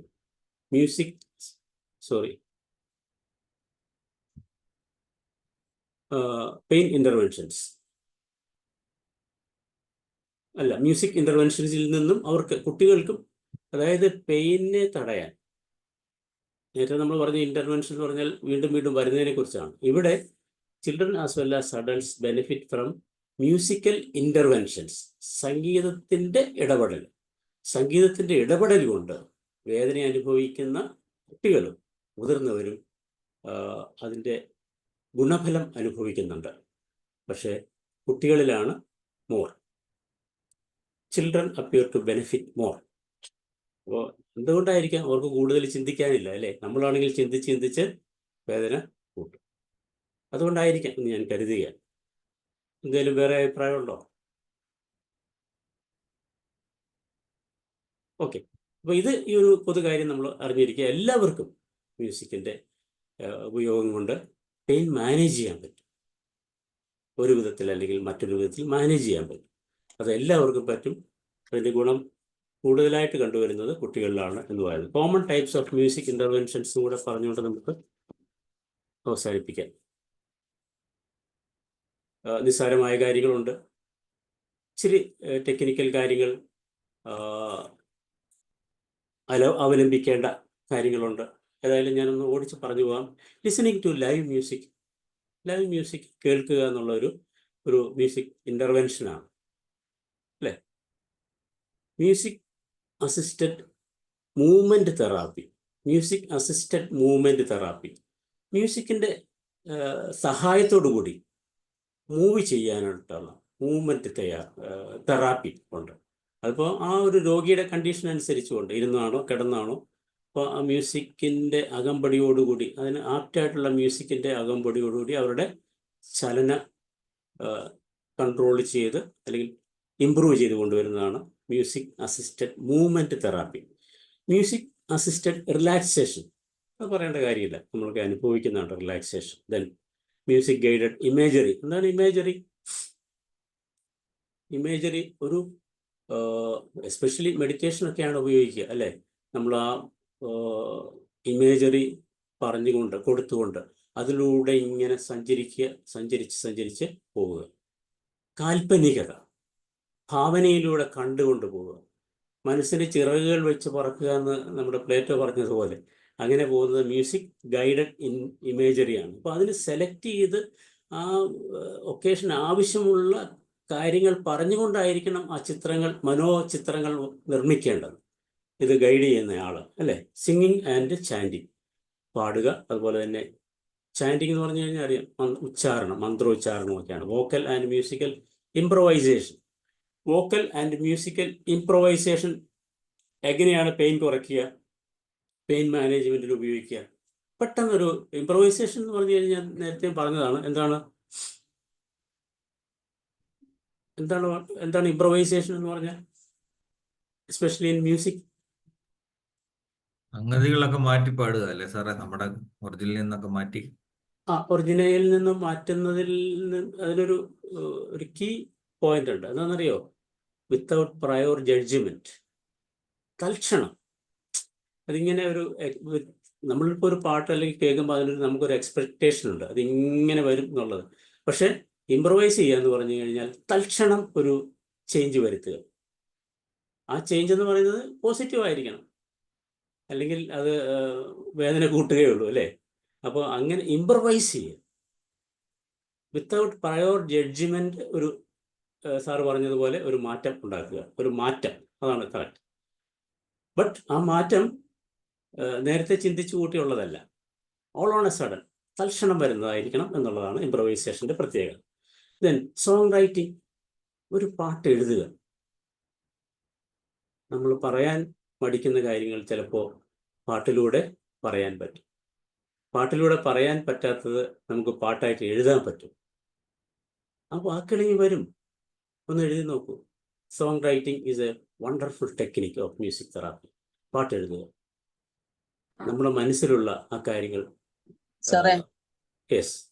അതായത് ഒരു പെൺകുട്ടീനെ ഒരു ഇഷ്ടം ഉണ്ടെങ്കിൽ അത് കുറെ പ്രാവശ്യം നന്നിട്ട് കവലയിൽ നോക്കിയിട്ട് അവസാനം പോകുമ്പോല്ലാം പിന്നെ സുന്ദരി എന്ന് പറഞ്ഞിട്ട് പാട്ട് പാടിയ എന്തോ ഒരു ഇഷ്ടം ചിലപ്പോ തോന്നിപ്പോലത്. അതെ അതെ. അപ്പോൾ അതിന് വേറെ ആരും നോക്കണ്ട, നമ്മുടെ വയലാറിനെ തന്നെ നോക്കിയാൽ മതി. വയലാറിന്റെ ഗാനങ്ങളിലൂടെ, പ്രണയ ഗാനങ്ങളിലൂടെ കടന്നു പോയാൽ മതി. അത്ര മനോഹരമാണ്, വിസ്മയകരമാണ് അല്ലേ. അപ്പോൾ ഞാൻ പറഞ്ഞ് അവസാനിപ്പിച്ചിട്ട് നമുക്ക് വയലാറിലേക്ക് വരാം. Singing and chanting, vocal and musical improvisation, song റൈറ്റിങ്ങിലാണ് ഇപ്പോൾ നമ്മൾ എത്തി നിൽക്കുന്നത്. Song writing is a music therapy wonderful technique എന്ന് ഞാൻ പറഞ്ഞു. Music to refocus attention. ശ്രദ്ധ വേണ്ട ഒരു കാര്യമാണ്, പക്ഷെ ആ ശ്രദ്ധ വിട്ടുപോയി. പക്ഷെ അതിലേക്ക് തിരിച്ചു കൊണ്ടുവരിക, റീഫോക്കസ് അറ്റൻഷൻ, ശ്രദ്ധ തിരിച്ചു ക്ഷണിക്കുക. ശ്രദ്ധ ക്ഷണിക്കൽ എന്നൊക്കെ പറയാം നമുക്ക് വേണമെങ്കിൽ, ശ്രദ്ധ ക്ഷണിക്കൽ പ്രമേയം എന്നൊക്കെ പറയത്തില്ലേ. അപ്പോൾ റീഫോക്കസ് ചെയ്യാനായിട്ട് മ്യൂസിക് തെറാപ്പി ഉപയോഗിക്കാം. Then instrument playing, musical instrument play ചെയ്യുക എന്ന് പറയുന്നത് തന്നെ ഒരു തെറാപ്പിയാണ്. പ്രോഗ്രസീവ് മസിൽ റിലാക്സേഷൻ, നമ്മൾ നേരത്തെ പരാമർശിച്ചതാണ്. മൂവ്മെന്റിനെ സഹായിക്കുന്ന ഘട്ടം ഘട്ടമായിട്ടുള്ള പ്രവർത്തനങ്ങളാണ് മ്യൂസിക് തെറാപ്പിയിൽ അത് ചെയ്യുന്നത്, for muscle relaxation. Then mindfulness meditation, അതിവിടെ പ്രത്യേകം പറയേണ്ട കാര്യമില്ല, നമ്മുടെ പ്ലാറ്റ്ഫോമിൽ അത് നടക്കുന്നുണ്ട്. പക്ഷേ ഇവിടെ ഒരു കാര്യം ശ്രദ്ധിക്കേണ്ട 1-2 കാര്യങ്ങൾ കൂടെ പറഞ്ഞ് നമുക്ക് അവസാനിപ്പിക്കാം. മ്യൂസിക് ഗൈഡഡ് ഇമേജറി നമുക്ക് എല്ലാവർക്കും പ്രയോഗിക്കാൻ പറ്റുമോ? എവിടെയാണ് പ്രയോഗിക്കാൻ പറ്റാത്തതെന്ന് ആർക്കെങ്കിലും പറയാമോ? മ്യൂസിക് ഗൈഡഡ് ഇമേജറി പ്രയോഗിക്കാൻ പറ്റാത്ത ഒരു കണ്ടീഷൻ പറയുമോ? സെഡേഷൻ കൊടുത്ത ഒരു വ്യക്തി ഓപ്പറേഷന് കൊണ്ടുപോകുന്നു, അവിടെ മ്യൂസിക് തെറാപ്പി കൊടുത്തിട്ട് വല്ല കാര്യമുണ്ടോ? സെഡേഷൻ ആണല്ലോ അല്ലേ. ദെൻ ഹു എക്സ്പീരിയൻസ് ഡിസ്ഓറിയന്റേഷൻ, സ്ഥലകാല ബോധമൊന്നുമില്ല, പാട്ട് കേൾക്കുന്നത് പോലും അറിയാൻ പറ്റുന്നില്ല, കേൾക്കുന്നത് പാട്ടാണെന്ന് പോലും അറിയാത്ത ഒരാൾക്ക് മ്യൂസിക് തെറാപ്പി കൊടുത്തിട്ട് കാര്യമില്ല. ഹു ആർ ഇൻ കൺഫ്യൂഷൻ, കൺഫ്യൂസ്ഡാണ്. അങ്ങനെയുള്ളൊരു അവസ്ഥയുള്ളവർക്കും മ്യൂസിക് തെറാപ്പി ഉപയോഗപ്പെടില്ല. Careful assessment is needed of patients readiness for. ഈ മ്യൂസിക് തെറാപ്പി അല്ലെങ്കിൽ സംഗീതത്തെ അക്സെപ്റ്റ് ചെയ്യാൻ ഈ പേഷ്യൻ്റ് റെഡിയാണോ എന്നുള്ളത് നമ്മൾ നേരത്തെ അസസ് ചെയ്യണം അല്ലേ. അല്ലെങ്കിൽ ഇഷ്ടമില്ലാത്ത ആൾക്ക് കൊണ്ട് നീ മ്യൂസിക് തെറാപ്പി അനുഭവിച്ചേ പറ്റും, ഈ പാട്ട് കേൾക്ക് നിനക്ക് ഗുണം ചെയ്യുമെന്ന് പറഞ്ഞ് അടിച്ചേൽപ്പിക്കാൻ പറ്റുമോ? ഒരിക്കലുമില്ല. അത് ഗുണത്തിലേറെ ദോഷം ചെയ്യും എന്ന് നമുക്കറിയാം. Then ability to tolerate certain music therapy interventions, എല്ലാ മ്യൂസിക് തെറാപ്പി ഇൻ്റർവെൻഷൻസും എല്ലാ പേഷ്യൻസും അക്സെപ്റ്റ് ചെയ്യണമെന്നില്ല. അവർ ടോളറേറ്റ് ചെയ്യുന്ന ടെക്നിക്കാണോ ഉപയോഗിക്കുന്നതെന്ന് നമ്മൾ നോക്കണം. അവർ ടോളറേറ്റ് ചെയ്യുന്ന പാട്ടാണോ, അവർ ടോളറേറ്റ് ചെയ്യുന്ന ടെക്നിക്കാണോ എന്നുള്ളത് ഉറപ്പുവരുത്തണം. അതുപോലെ ensure the appropriate hospital settings for instrumental improvisation. Instrumental ഇംപ്രവൈസേഷനൊക്കെ അങ്ങനെ നടത്തുകയാണ്, തൊട്ടടുത്ത റൂമിൽ വേറെ തീരെ വയ്യാത്ത പേഷ്യൻസ് കിടക്കുന്നു. അപ്പോൾ ആ ഒരു ഒക്കേഷൻ നമ്മൾ നോക്കണം, നമ്മളിത് എവിടെയാണ് ചെയ്യുന്നത്, ഇതിൻ്റെ എൻവയൺമെൻറ്റ് സ്യൂട്ടബിൾ ആണോ എന്നുള്ളത് നോക്കിയിട്ട് ചെയ്യാവുള്ളൂ. അത് മറ്റുള്ളവർക്ക് ശല്യമാകാതിരിക്കണം എന്നുള്ളതാണ്. അപ്പോൾ ശ്രദ്ധിക്കാനുള്ള കാര്യം, ചൂസ് കാമിങ് മ്യൂസിക്, ശാന്തത നൽകുന്ന മ്യൂസിക് ആയിരിക്കണം. Consider tempo and rhythm, appropriate ആണോ എന്ന് ചോദിക്കണം. ഒരാൾ അസ്വസ്ഥപ്പെടുന്ന ടെമ്പോ റിതമാണെങ്കിൽ അത് അഡോപ്റ്റ് ചെയ്യാൻ പാടില്ല. അപ്രോപ്രിയേറ്റ് ടെമ്പോ ആൻഡ് റിതം ഉപയോഗിക്കണം. ഇൻകോർപ്പറേറ്റ് നാച്ചുറൽ സൗണ്ട്സ്, പ്രകൃതിദത്തമായ പ്രകൃതിയിലെ സൗണ്ടുകൾ ഉപയോഗിക്കാൻ ശ്രദ്ധിക്കണം. Then experiment with different genre, പല ജനറിലുള്ള പാട്ടുകൾ പരീക്ഷിച്ച് നോക്കണം. Update playlist regularly. അപ്പോൾ അവരുടെ പ്ലേലിസ്റ്റ് ആദ്യം കൊണ്ട് കൊടുത്ത 10 പാട്ടിൻ്റെ അല്ലെങ്കിൽ 10 മ്യൂസിക്കിൻ്റെ ലിസ്റ്റ് തന്നെ എന്നും അടിച്ചുകൊണ്ടിരുന്നാൽ അത് ശരിയാവില്ല. അപ്പോൾ അത് റിവൈസ് ചെയ്യാൻ പ്ലേലിസ്റ്റ് അവരുടെ ഇഷ്ടത്തിനനുസരിച്ച്, അവരുടെ ഇമ്പ്രൂവ്മെൻ്റ് അനുസരിച്ച്, അവരുടെ പെർസെപ്ഷൻ വളരുന്നതിനനുസരിച്ച് പ്ലേലിസ്റ്റ് ഇമ്പ്രൂവ് ചെയ്തുകൊണ്ടിരിക്കണം, അല്ലെങ്കിൽ എന്താണ് അപ്ഡേറ്റ് ചെയ്തുകൊണ്ടിരിക്കണം എന്നുള്ളതാണ് ശ്രദ്ധിക്കേണ്ട കാര്യങ്ങൾ. ഇത്രയും പറഞ്ഞുകൊണ്ട് മ്യൂസിക് തെറാപ്പിയുടെ സെഗ്മെൻറ്റ് അവസാനിപ്പിക്കുകയാണ്. എന്തെങ്കിലും പറയാനുണ്ടെങ്കിൽ, കോൺട്രിബ്യൂട്ട് ചെയ്യാനോ സംശയം ഉണ്ടെങ്കിൽ നിങ്ങൾക്ക് ഇപ്പോൾ പറയാം. മറുപടി ഇപ്പം അറിയാമെങ്കിൽ ഞാൻ പറയും, അല്ലെങ്കിൽ അടുത്ത സെഗ്മെന്റിൽ പറയും.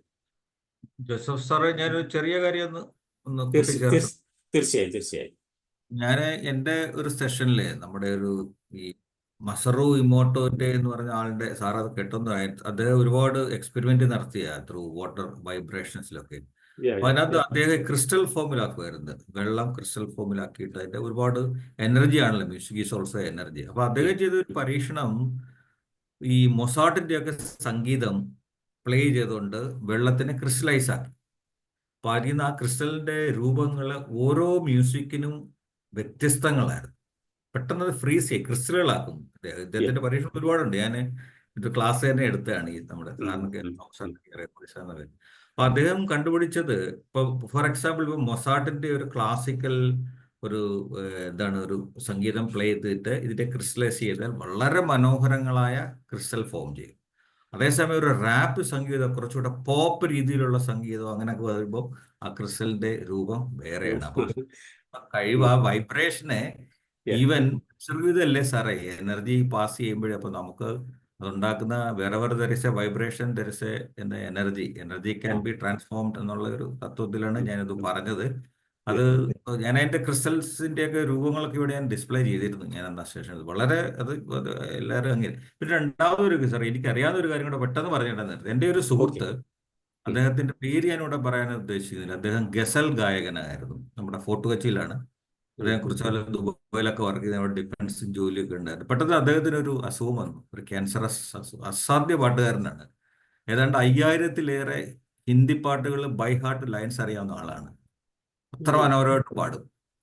അപ്പോൾ ഈ പെട്ടെന്ന് അസുഖം വന്നു കഴിഞ്ഞപ്പം പിടിച്ചു നിൽക്കാൻ വയ്യാതായുള്ള ജോലിയൊക്കെ പോയിട്ട് തിരിച്ച് നാട്ടിൽ വരികയും ഒരുപാട് ഈ ക്യാൻസറസിനുള്ള ട്രീറ്റ്മെന്റ് ഒക്കെ നടത്തി ഫിനാൻഷ്യലി ഒക്കെ വളരെ പൂറായിട്ട് ഒരു സ്റ്റേജിൽ എത്തി പുള്ളി അവിടെ ഡിഫൻസിലൊക്കെ അങ്ങനെ ചികിത്സയ്ക്ക് വേണ്ടി. ചുരുക്കം ഈ പാട്ട് എന്നുള്ളതാണ് അദ്ദേഹത്തിനെ ജീവിപ്പിച്ചത്. ശരിക്കും വളരെ അത്ഭുതകരമായിട്ട് രക്ഷപ്പെട്ടു. അതൊരു നമ്മളൊക്കെ പ്രാർത്ഥിച്ചതാണ് പുള്ളിക്ക് വേണ്ടിയിട്ട്. അധികാലം ചിരിക്കില്ല എന്ന് പോലും പറഞ്ഞ ആള് സംഗീതം പുള്ളി പാടുമായിരുന്നു. കിടക്കയിൽ കിടന്നുകൊണ്ട് പോലും സംഗീതം പാടുമായിരുന്നു.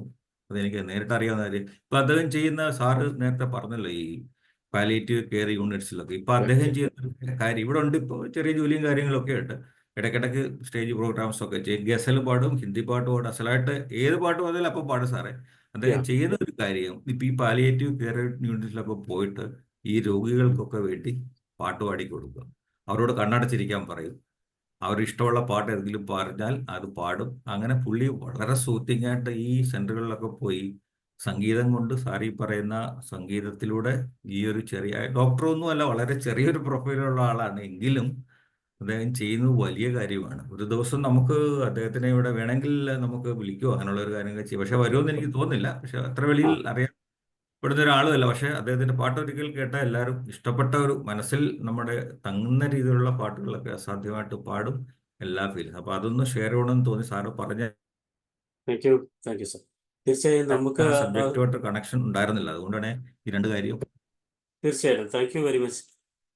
വളരെ വലിയ കാര്യമാണ് സാർ പറഞ്ഞത്. അതുപോലെ നമുക്കും ചെയ്യാവുന്ന നമ്മുടെ പ്ലാറ്റ്ഫോമിന്റെ കെയർ ഓഫിൽ സാബു സാറ് ഒന്ന് ഉത്സാഹിച്ചാൽ നമുക്ക് എവിടെയെങ്കിലുമൊക്കെ ഇതുപോലുള്ള കേന്ദ്രങ്ങളിൽ സന്ദർശിച്ചുകൊണ്ട് താല്പര്യമുള്ളവർക്കൊക്കെ വന്നു കഴിഞ്ഞാൽ നമുക്ക് അവർക്കൊരു നല്ലൊരു എൻവയൺമെന്റ് ക്രിയേറ്റ് ചെയ്യാനായിട്ട് സാധിക്കും. നമുക്ക് അതൊക്കെ ചെയ്യാൻ പറ്റുള്ളൂ അല്ലേ? പറ്റുന്ന കാര്യങ്ങൾ നമുക്ക് ഉള്ള കഴിവനുസരിച്ച്, സിദ്ധി അനുസരിച്ച് നമുക്ക് ചെയ്യാം. അതിന് സാറ് മനോജ് സാറ് പറഞ്ഞ കാര്യം വളരെ ഗൗരവമായിട്ട് ചിന്തിക്കേണ്ടതാണെന്ന് പറഞ്ഞുകൊണ്ട് ഞാൻ അവസാനിപ്പിക്കുന്നു. Thank you Sabu sir. Sabu sir. Thank you sir. വളരെ സന്തോഷം. ഒരിക്കൽ കൂടി നമ്മൾ വയലാറിന്റെ പാട്ടുകളിലേക്ക് നീങ്ങുകയാണ്. കഴിഞ്ഞ ആഴ്ച നമ്മൾ മനോഹരമായ ഒത്തിരി ഗാനങ്ങൾ, ഏറ്റവും പോപ്പുലർ ആയിട്ടുള്ള പാട്ടുകൾ പാടി.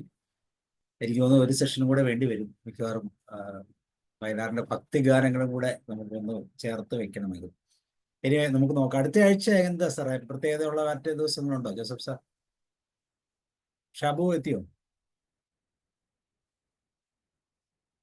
ജോസഫ് സാർ അഡ്മിറ്റ് ചെയ്യോ? നമുക്ക് അടുത്ത ആഴ്ചത്തേക്ക് പ്രത്യേകതയുള്ള ദിവസം ഷാബു സാറേ, നമുക്ക് അടുത്ത ആഴ്ച എന്ത് പാട്ടുകളെ കുറിച്ചാണ് പറയേണ്ടതെന്നൊന്ന് പറയൂ. അല്ല, അല്ലെങ്കിൽ അടുത്ത ആഴ്ച ഫ്രീ ആണോ? മറ്റേതൊന്നും ഇല്ലെങ്കിൽ നമുക്ക് ഒരു സെക്ഷനും കൂടെ ഇതിനു വേണ്ടി ചെയ്യാമോ എന്നാണ് ചോദിച്ചത്. തീർച്ചയായിട്ടും അതോ തീർച്ചയായിട്ടും. ഉണ്ടെങ്കിൽ തന്നെ നമുക്ക് അതൊരു അനുസ്മരണത്തിൽ അയാളുടെ നമുക്ക് അത് ഭക്തി കൈകാര്യം ഗാനങ്ങൾ ചെയ്യുകയും വളരെ ചെയ്യാം. പ്രാധാന്യമുള്ളതാണ്. ഓക്കെ. അതും കൂടെ നമുക്കൊരു സെഷൻ ഉൾപ്പെടുത്തുവാണെങ്കിൽ ഇച്ചിരൂടെ മനോഹരമായി മുന്നോട്ട് പോകാം. ആ. ഓക്കെ, അപ്പൊ നമുക്ക് ഷാബു ഗംഗാധരൻ സാറിലേക്ക് ഹാൻഡ് ഓവർ ചെയ്യാം. Shabu sir please. Thank you Sabu sir, Joseph sir, എല്ലാവരും ഉണ്ട്.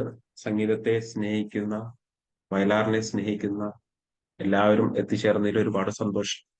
എല്ലാവർക്കും എൻ്റെ വിനീത നമസ്കാരം. നേരത്തെ ജോസഫ് സാറും സാബു സാറും ഒക്കെ പറഞ്ഞതുപോലെ ഒരു എപ്പിസോഡിലോ 2 എപ്പിസോഡിലോ 3 എപ്പിസോഡിലോ ഒതുങ്ങുന്നതല്ല വയലാർ എന്ന വിസ്മയം. കാവ്യ ഗന്ധർവൻ എന്നാണ് വയലാറിനെ നമ്മൾ വിശേഷിപ്പിക്കുന്നത്. നമുക്ക് 3 ഗന്ധർവനുണ്ട്. കാവ്യ ഗന്ധർവൻ,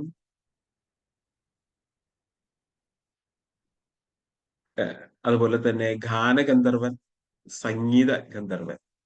ഞാൻ ഓഡിയബിൾ അല്ലേ sir? Okay okay okay. Hello, okay. എന്റെ വീഡിയോ ഉണ്ടോ? ഉണ്ട് ഉണ്ട് ഉണ്ട്. വീഡിയോ ഉണ്ടോ? Yes. ഉണ്ട് അല്ലെ? ഓക്കെ. അപ്പൊ നമുക്ക് 3 ഗന്ധർവന്മാരാണ് ഉള്ളത്. നമ്മൾ ചങ്ങമ്പുഴയും കാവ്യ ഗന്ധർവൻ എന്ന് വിളിച്ചിരുന്നു. അതിനുശേഷം നമ്മളിപ്പോ തീർച്ചയായിട്ടും വയലാറും കാവ്യ ഗന്ധർവൻ തന്നെയാണ്, യാതൊരു സംശയവുമില്ല. കവിതാ രംഗത്ത് നിന്ന് കുറച്ചല്പം മാറി തന്റെ കഴിവ് മുഴുവൻ അദ്ദേഹം ഗാനത്തിലൂടെയാണ് മലയാളികൾക്ക് നൽകിയത്. അപ്പൊ അദ്ദേഹം ആയിരക്കണക്കിന് ഗാനങ്ങളാണ് എഴുതിയിരിക്കുന്നത്. നമ്മൾ ഒരു എപ്പിസോഡിൽ ഒരു 10, 20, 30 ഗാനം 30 എപ്പിസോഡിൽ എടുത്താൽ കൂടിയും ഇനിയും എത്രയോ മനോഹരമായിട്ടുള്ള ഗാനങ്ങളാണ് ഓരോരുത്തർക്കും പറയാനുള്ളത് വയലാറിനെ പറ്റി എന്നുള്ളത് നമുക്ക് അറിയാം.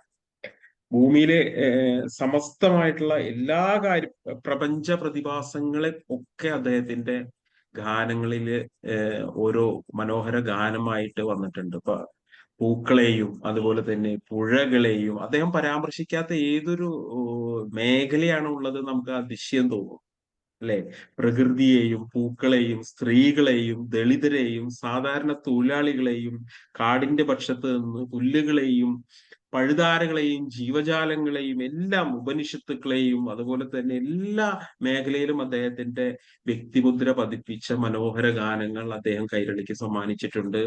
അതിലിപ്പോ പുഷ്പങ്ങളെ കുറിച്ചുള്ള പാട്ടുകളാണ് ഇന്നിപ്പോ ആദ്യത്തെ ഗാനമായിട്ട് സാബു സാർ ഇട്ടിരിക്കുന്നത്. പാരിജാതം തിരുവഴി തുറന്നു. അദ്ദേഹം പുഷ്പങ്ങളെ പറ്റി മനോഹരമായിട്ടുള്ള പല പാട്ടുകളും എഴുതിയിട്ടുണ്ട്. ശംഖുപുഷ്പം കണ്ണെഴുതുമ്പോൾ, അതുപോലെ തന്നെ ജമന്തി പൂക്കൾ എന്നൊക്കെ പറഞ്ഞിട്ടുള്ള മനോഹരമായിട്ടുള്ള ഗാനങ്ങളുണ്ട്. അപ്പൊ എന്തായാലും നമുക്ക് പാരിജാതം തിരുമൊഴി തുറന്നു എന്നുള്ള ഒരു പാട്ടിലൂടെ ഇന്നത്തെ വയലാറിന്റെ ഗാന അനുസ്മരണം നമുക്ക് ആരംഭിക്കാം. ജോസഫ് സാർ തന്നെ ഒന്ന് പാടി തുടക്കം കുറിക്കും. പാരിജാതം തിരുമൊഴി തുറന്നു. Thank you sir. പാരിജാതം തിരുമിഴി തുറന്നു, പവിഴമുന്തിരി പൂത്തു വിടർന്നു, നീലോൽപലമിഴി നീ മാത്രമെന്തിനുറങ്ങി, മൂടൽ മഞ്ഞുമുലക്കച്ച കെട്ടിയ മുത്തണിക്കുന്നിൻ താഴ്വരയിൽ, മൂടൽ മഞ്ഞുമുലക്കച്ച കെട്ടിയ മുത്തണിക്കുന്നിൻ താഴ്വരയിൽ, നിത്യകാമുകി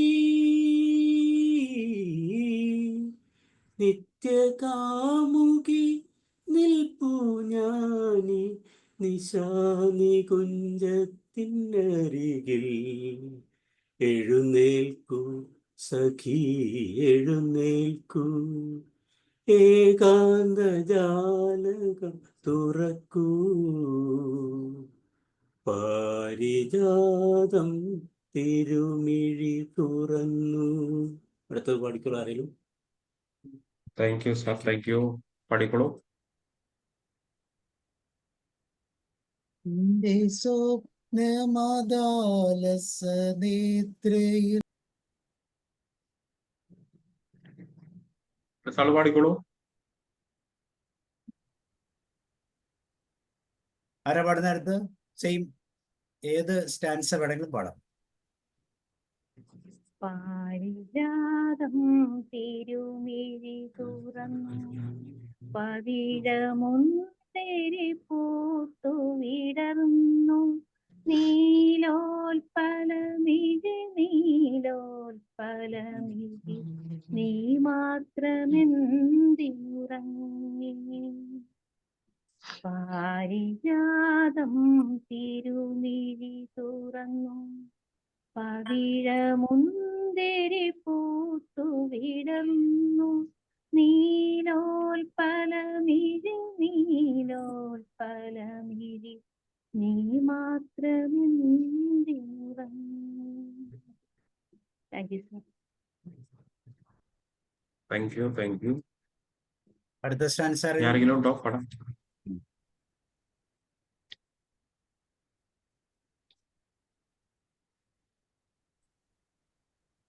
രമാവതി മാം പാടുന്നോ?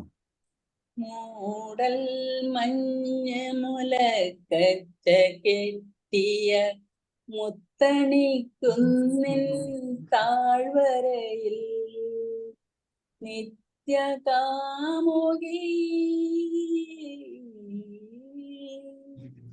നിത്യകാമുകി നിൽപ്പൂ ഞാനി നിശാനികുഞ്ചത്തിനരികിൽ.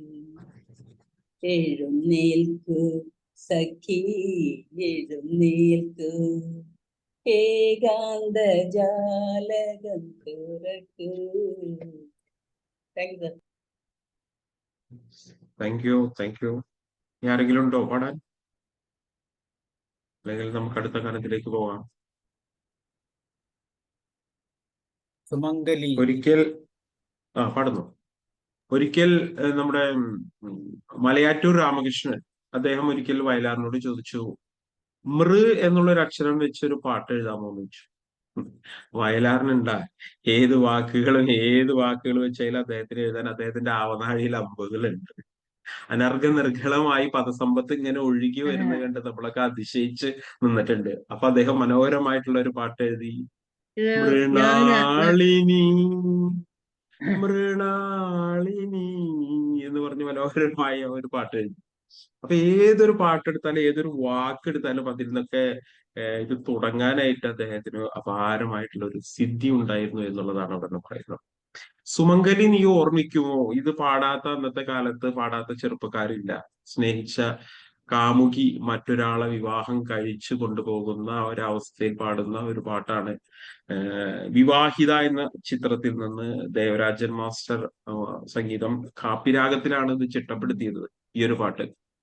സുമംഗലി നീ ഓർമ്മിക്കുമോ, സ്വപ്നത്തിലെങ്കിലും ഈ ഗാനം ഒരു ഗദ്ഗതമായി മനസ്സിലരിയും ഒരു പ്രേമകഥയിലെ ദുഃഖഗാനം.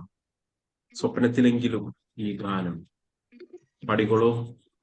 പാടട്ടെ സാർ. യെസ്.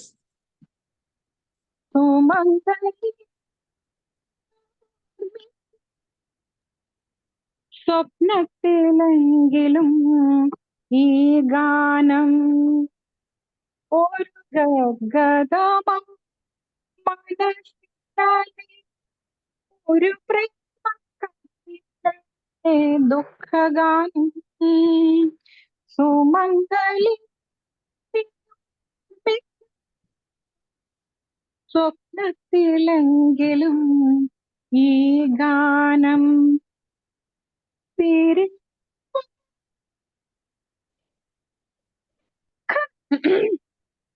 പിരിഞ്ഞു പോകും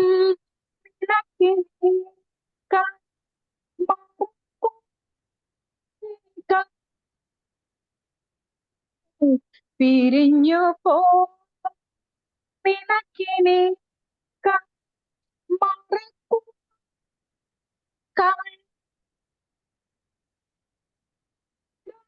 മറക്കുമാറിലെ ആദ്യ നക്ഷതം മറയ്ക്കുവാനേ കഴിയൂ, കൂന്തലായി മറയ്ക്കുവാനേ കഴിയൂ.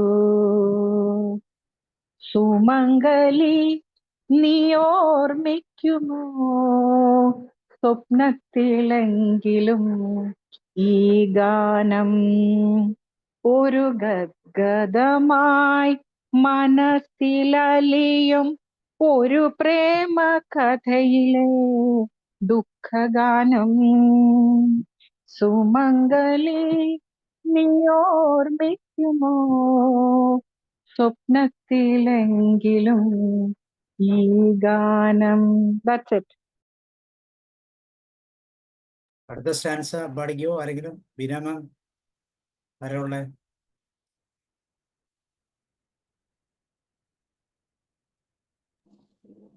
ആരും പാടുന്നില്ല? ഞാൻ പാടുന്നു. ഞാൻ പാടുന്നത്. പിരിഞ്ഞു പോകും നിനക്കിനി കഥ മറക്കുവാനേ കഴിയൂ, നിറഞ്ഞ മാറിലെ ആദ്യ നക്ഷതം മറയ്ക്കുവാനേ കഴിയൂ, കൂന്തലാൽ മറയ്ക്കുവാനേ കഴിയൂ. സുമംഗലി നീ ഓർമ്മിക്കുമോ, സ്വപ്നത്തിലെങ്കിലും ഈ ഗാനം. കൊഴിഞ്ഞ പീലികൾ പെറുക്കിയെടുക്കും കൂടുകെട്ടും ഹൃദയം, കൊഴിഞ്ഞ പീലികൾ പെറുക്കിയെടുക്കും കൂടുകെട്ടും ഹൃദയം. വിരിഞ്ഞ പൂവിനും വീണ പൂവിനും വിരുന്നൊരുക്കും ഹൃദയം, എപ്പോഴും വിരുന്നൊരുക്കും ഹൃദയം. സുമംഗലി നീ ഓർമ്മിക്കുമോ, സ്വപ്നത്തിലെങ്കിലും ഈ ഗാനം. Thank you sir, thank U. Okay. ഞാനൊന്ന് നോക്കിക്കോട്ടെ. പഠിക്കും. കൊഴിഞ്ഞ പീലികൾ പെറുക്കിയെടുക്കും കൂടുകെട്ടും ഹൃദയം, വിരിഞ്ഞ പൂവിനും വീണ പൂവിനും വിരുന്നൊരുക്കും ഹൃദയം, എപ്പോഴും വിരുന്നൊരുക്കും ഹൃദയം. സുമംഗലി നീ ഓർമ്മിക്കുമോ, സ്വപ്നത്തിലെങ്കിലും ഈ ഗാനം.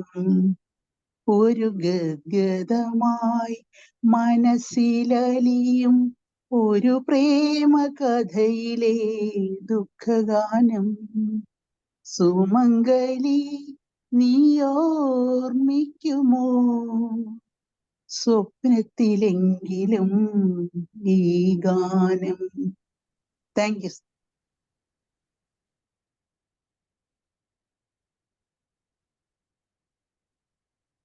വേറെ ആർക്കെങ്കിലും പാടാനുണ്ടോ?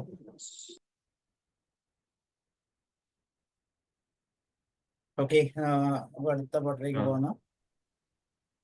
ഇപ്പൊ ഈ കാലഘട്ടത്തിലൊക്കെ ഇത്തരത്തിലുള്ള ഒരു പാട്ടൊന്നും ഉണ്ടാവില്ല. സുമംഗലി നീ ഓർമ്മിക്കുമോ എന്നുള്ള ഒരു പാട്ടൊന്നും ഉണ്ടാവില്ല. അപ്പൊ ഈ കാലത്ത് നമ്മൾ എന്താ പറയാ, തേച്ചു എന്നൊക്കെയാണ് പറയാ അല്ലെ സാറേ? കാമുകി തേച്ചു പോയി എന്നല്ലേ പറയാ. അപ്പൊ അവൻ പോണെങ്കിൽ പോട്ടെ, നമുക്ക് അടുത്ത ആള് വരും എന്നുള്ള രീതിയിലൊക്കെയാണ്. പക്ഷെ അന്നത്തെയൊക്കെ ആത്മാർത്ഥമായിട്ടുള്ള പ്രണയത്തിനും ഒരു സൗന്ദര്യം ഉണ്ടായിരുന്നു. പക്ഷെ ഇപ്പൊ അതൊക്കെ നഷ്ടപ്പെട്ടുകൊണ്ടിരിക്കുന്ന ഒരു കാലഘട്ടത്തിലാണ് ഞാനും നിങ്ങളൊക്കെ ജീവിക്കുന്നത്. സംഗമം സംഗമം ത്രിവേണി സംഗമം. വയലാറിന്റെ ജീവിതം എടുത്തിട്ടുണ്ടെങ്കിൽ ഏകദേശം ഒരു ത്രിവേണി സംഗമം തന്നെയാണെന്ന് നമുക്ക് പറയാൻ കഴിയും. കാരണം വയലാർ ആദ്യം 21-ാമത്തെ വയസ്സിലാണ് വിവാഹം കഴിച്ചത്. ചന്ദ്രമതി തമ്പുരാട്ടി അദ്ദേഹത്തെയാണ് ആദ്യമായിട്ട് വിവാഹം കഴിച്ചത്. അപ്പോൾ വയലാറിന്റെ അമ്മയുമായിട്ടുള്ള ഒരു ബന്ധം എന്ന് പറയുന്നത് അതൊരു വിശിഷ്യമായ ഒരു ബന്ധമായിരുന്നു. ലോകത്തിൽ ഇതുപോലെ ഒരു അമ്മയും മകനും തമ്മിലുള്ള ഒരു ബന്ധം ഉണ്ടായിരുന്നു എന്ന് തന്നെ നമുക്ക് ആവശ്യമാണ്. അത്രയും ദൃഢമായിരുന്നു, ആത്മാർത്ഥമായിരുന്നു വയലാറിന്റെ അമ്മയോടുള്ള ഒരു ബന്ധം. എവിടെ പോയിരുന്നാലും മദ്രാസിലൊക്കെ ആയിരിക്കുമ്പോൾ കൂടെ ദിവസവും അമ്മയെ വിളിക്കും. താൻ എഴുതിയ പാട്ടുകളൊക്കെ അമ്മയ്ക്ക് ഫോണിൽ കേൾപ്പിച്ചു കൊടുക്കും. ആരെങ്കിലും വയലാറിന്റെ വീട്ടിൽ വന്ന് ഇന്ന് ഗാനം എഴുതാൻ വരണം, അല്പം ലേറ്റ് ആയിട്ടുണ്ടെങ്കിൽ അമ്മ പറയും ഇന്ന് പോണ്ട എന്ന് പറഞ്ഞാൽ വയലാറിന് അത് അവസാനത്തെ വാക്ക് തന്നെയാണ്. അമ്മയെ വിട്ടൊരു കളി വയലാറിനില്ല.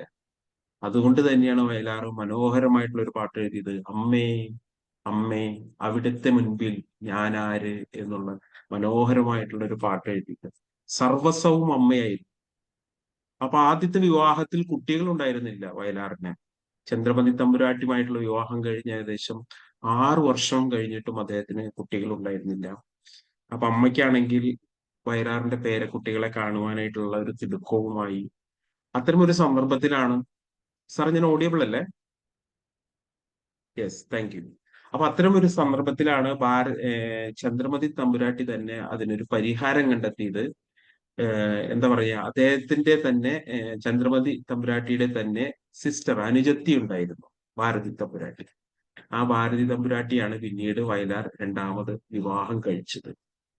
വിവാഹം കഴിച്ചു കൊണ്ടുവന്നപ്പോൾ ചന്ദ്രമതി ആ വീട് വിട്ടിറങ്ങുകയാണ്. സങ്കടത്തോടെയാണെങ്കിലും സന്തോഷത്തോടെയാണ്. അവർ സന്തോഷമായി ജീവിക്കട്ടെ, അവരുടെ ഇടയിൽ ഞാനൊരു ശല്യമാകുന്നില്ല എന്ന് കരുതി സ്വന്തമായിട്ട് അവർ ആ വീട് വിട്ടിറങ്ങിയാണ്. പക്ഷെ എല്ലാവർക്കും വിഷമമായിരുന്നു. പക്ഷെ വയലാർ കൂടെ കൂടെ അവരെ സന്ദർശിക്കാറുണ്ടായിരുന്നു. അത് ഭാരതി തമ്പുരാട്ടിക്ക് അറിയായിരുന്നു. ജ്യേഷ്ഠത്തിയെ എന്റെ അടുത്തേക്ക് വയലാർ പോകുമായിരുന്നു എന്നുള്ളതും, വയലാർ അത് പോയിട്ടുണ്ടെങ്കിൽ ഇവിടെ വന്ന് പറയുമായിരുന്നു. അങ്ങനെ ഒരു ദൃഢമായിട്ടുള്ള ഒരു ബന്ധമായിരുന്നു അത്. അതുകൊണ്ട് തന്നെയാണ് ഈ ഒരു പാട്ട് അനർത്ഥമാകുന്നത്. ത്രിവേണി സംഗമം, വയലാറും ഭാരതി തമ്പുരാട്ടിയും ചന്ദ്രമതി തമ്പുരാട്ടിയും തമ്മിലുള്ള ഒരു സംഗമം ത്രിവേണി സംഗമം തന്നെയാണ്. ഇവിടെ ഓരോ ജീവിതരംഗവും ഇണയെ തേടും രാവിൽ, നാണത്തിൻ മുങ്ങിയ കായലിൻ കവിളിൽ നഖചിത്രമെഴുതും നീലാവിൽ, നീയും ഞാനും നമ്മുടെ പ്രേമവും കൈമാറാത്ത വികാരമുണ്ടോ? ഓ ഓ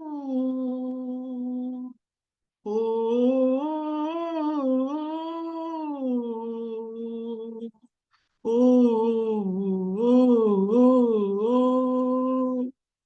ഓ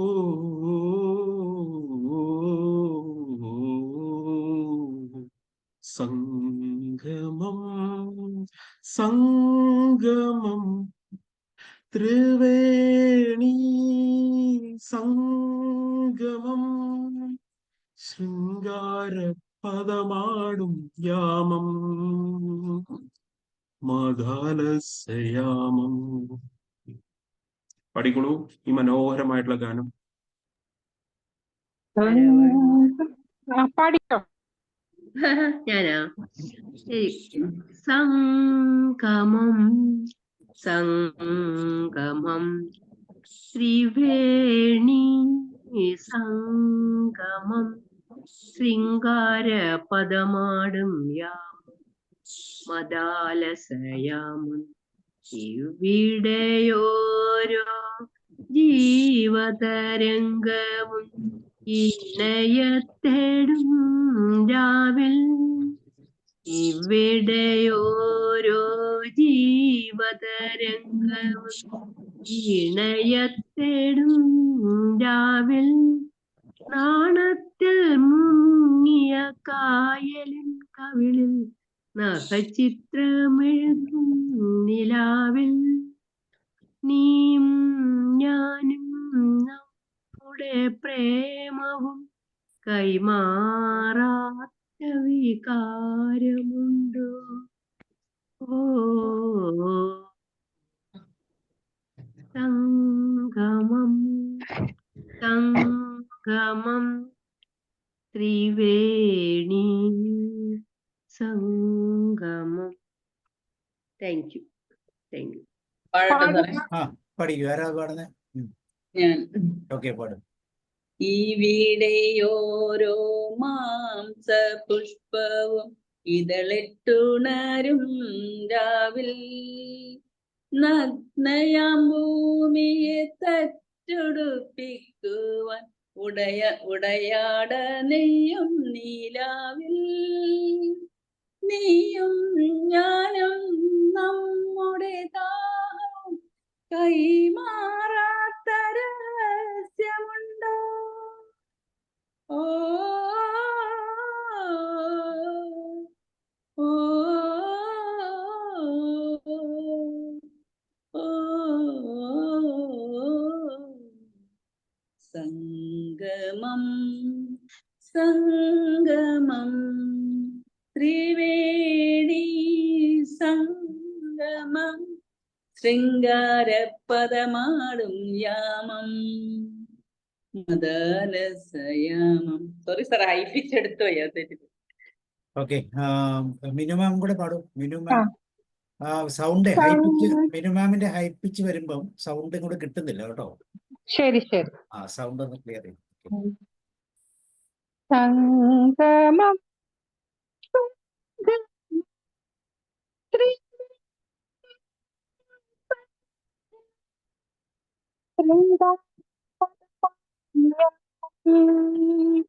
മദാലസയാമം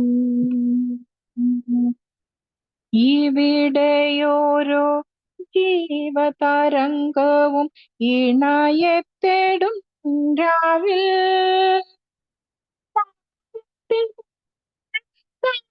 നിൻ കവിളിൽ നഖചിത്രമെഴുതും നിലാവിൽ,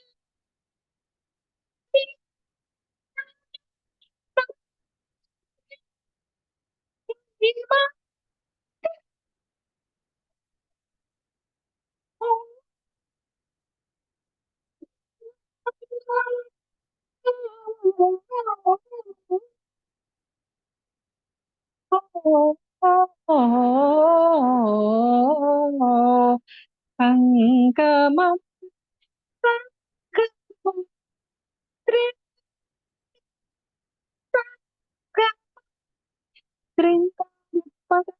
സംഗമം ശൃംഗാരപദമായാമം മദാലസയാമം. That's it. ദീപക് ഒന്ന് അൺമ്യൂട്ട് ചെയ്തായിരുന്നല്ലോ. ദീപക്, യെസ് സർ, ഞാൻ ജസ്റ്റ് ആദ്യത്തെ 2 വരി മാത്രം പാട്ടെ. ആയിക്കോട്ടെ ആയിക്കോട്ടെ. ഓക്കെ.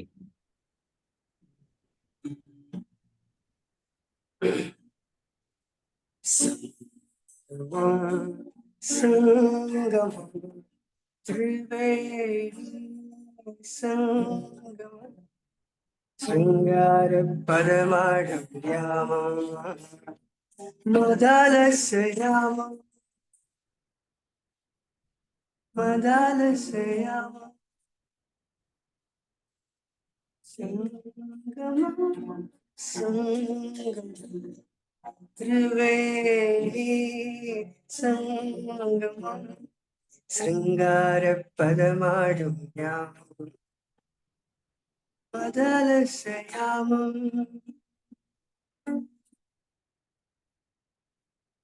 Thank you.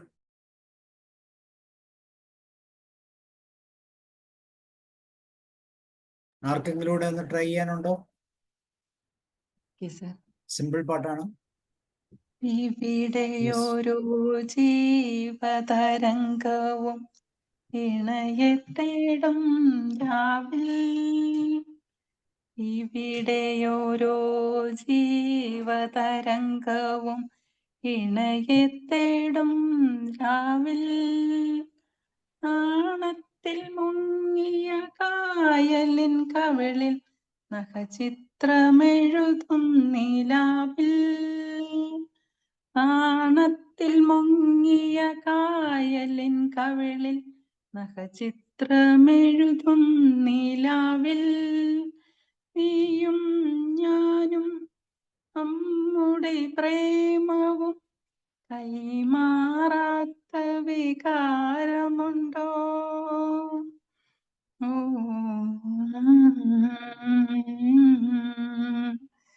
സംഗമം സംഗമം ത്രിവേണിയിൽ സംഗമം ശൃംഗാരപദമാടും യാമം മദാലസയാമം.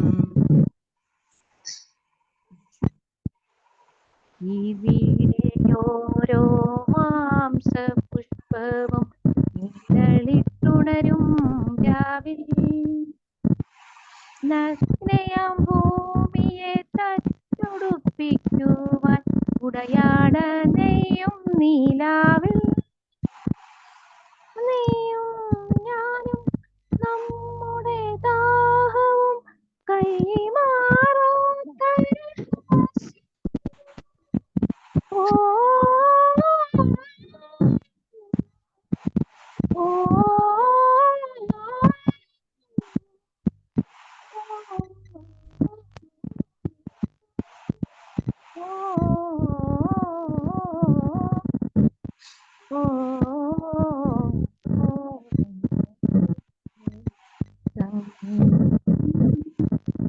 സംഗമം ത്രിവേണി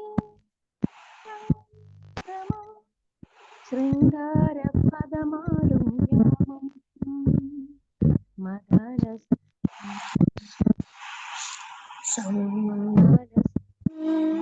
ത്രിവേണി സംഗമം. Thank you sir.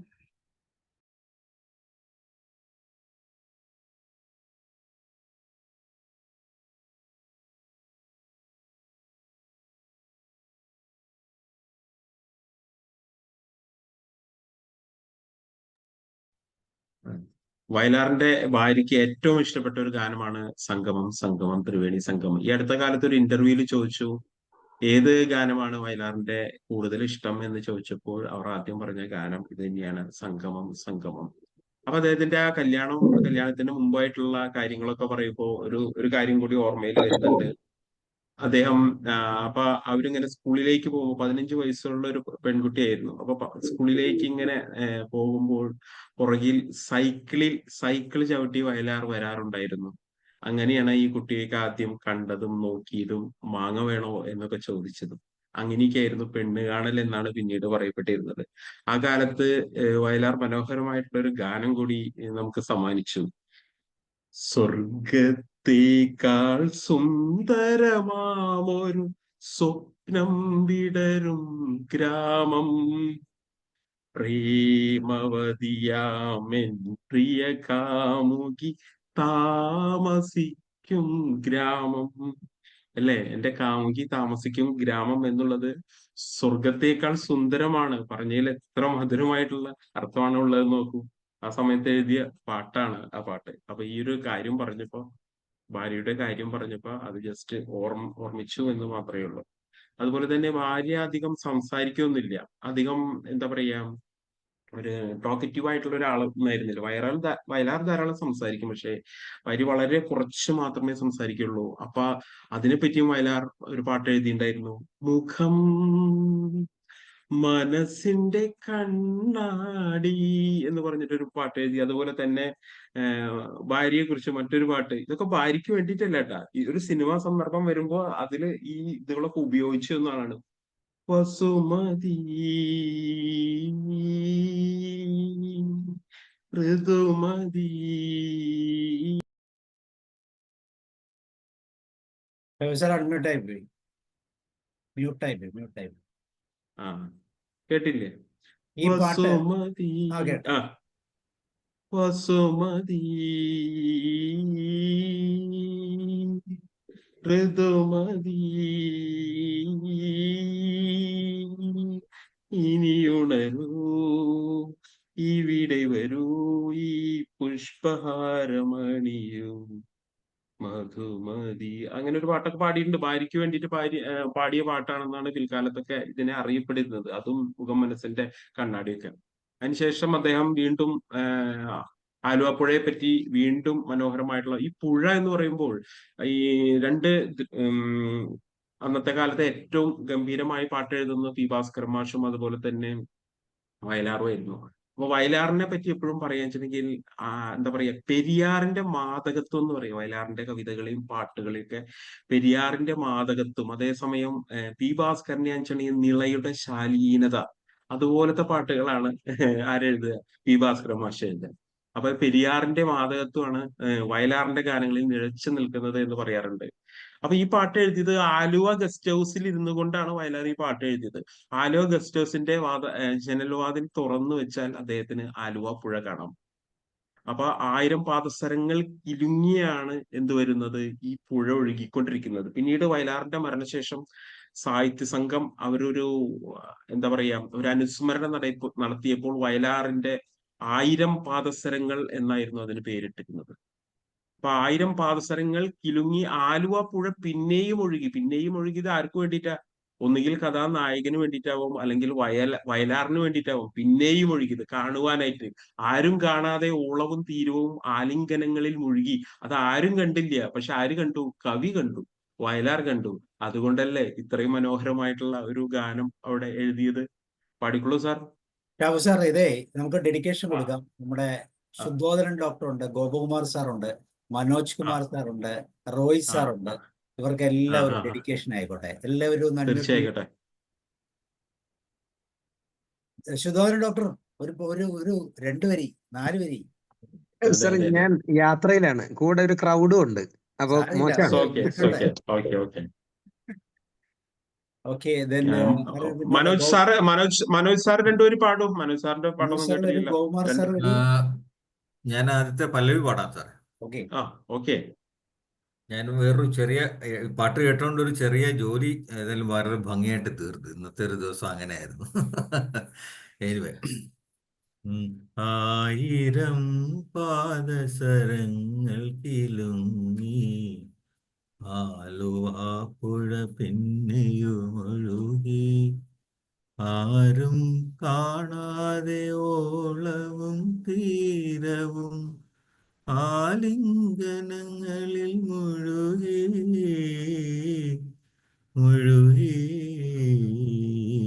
1000 പാദസരങ്ങൾ കിലുങ്ങി ആലുവ പുഴ പിന്നെയുമൊഴുകി. ഇനി അനുവല്ല വേറെ ആരെങ്കിലും പാടിക്കോളൂ. Thank you. ജോസഫ് സാറുണ്ടല്ലോ, ജോസഫ് സാറിന്റെ ഇഷ്ടമുള്ള പാട്ടല്ലേ? അതെ സാർ, അതെ സാർ. ഈറനായ നദിയുടെ മാറിൽ ഈ വിടർന്ന നീർക്കുമിളകളിൽ വേർപെടുന്ന വേദനയോ വേറിടുന്ന നിർവൃതിയോ ഓമലേ ആരോമലേ ഒന്നു ചിരിക്കൂ ഒരിക്കൽ കൂടി. 1000 പാദസരങ്ങൾ കിലുങ്ങി ആലുവ പുഴ പിന്നെയുമൊഴുകി, ആരും കാണാതെ ഓളവും തീരവും ആലിംഗനങ്ങളിൽ മുഴുകി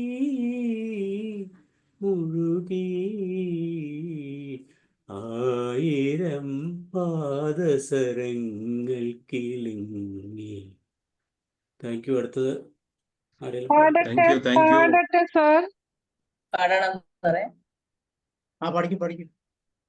ഈ നിലാവും ഈ കുളിർ കാറ്റും ഈ പളുങ്കു കൽപ്പടവുകളും ഓടിയെത്തും ഓർമ്മകളിൽ ഓമലാളിൻ ഗദ്ഗതവും ഓമലേ ആരോമലേ ഒന്നു ചിരിക്കൂ ഒരിക്കൽ കൂടി.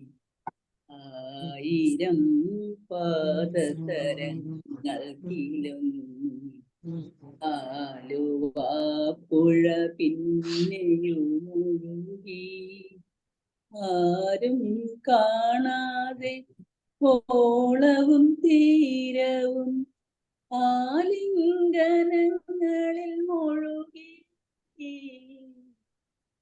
മുഴുകി. താങ്ക്സ്. Thank you. അടുത്തതാരാ? പാടട്ടെ സാർ.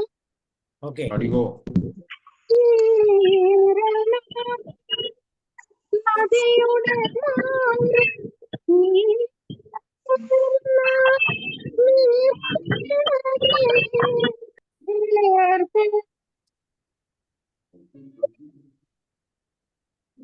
വേറിടും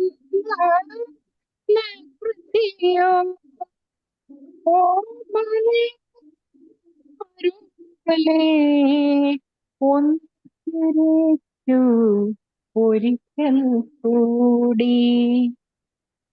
ആയിരം പാദസരങ്ങൾക്കിലുങ്ങി ആലുവാപ്പുഴ പിന്നെയുമൊഴുകി. ആരും കാണാതെ ഓളവും തീര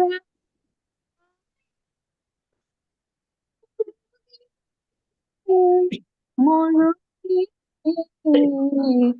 ആയിരം പാദസരങ്ങൾക്കിലുങ്ങി ആലുവാപ്പുഴ പിന്നെയുമൊഴുകി. Thank you. ഈ നിലാവും ഈ കുളിർ കാറ്റും ഈ പളുങ്ങു കൽപ്പടവുകളും. നിലാവും ഈ കുളിർ കാറ്റും ഈ പളുങ്ങു കൽപ്പടവുകളും ഓടിയെത്തും ഓർമ്മകളിൽ ഓമലാണിങ്കതവും.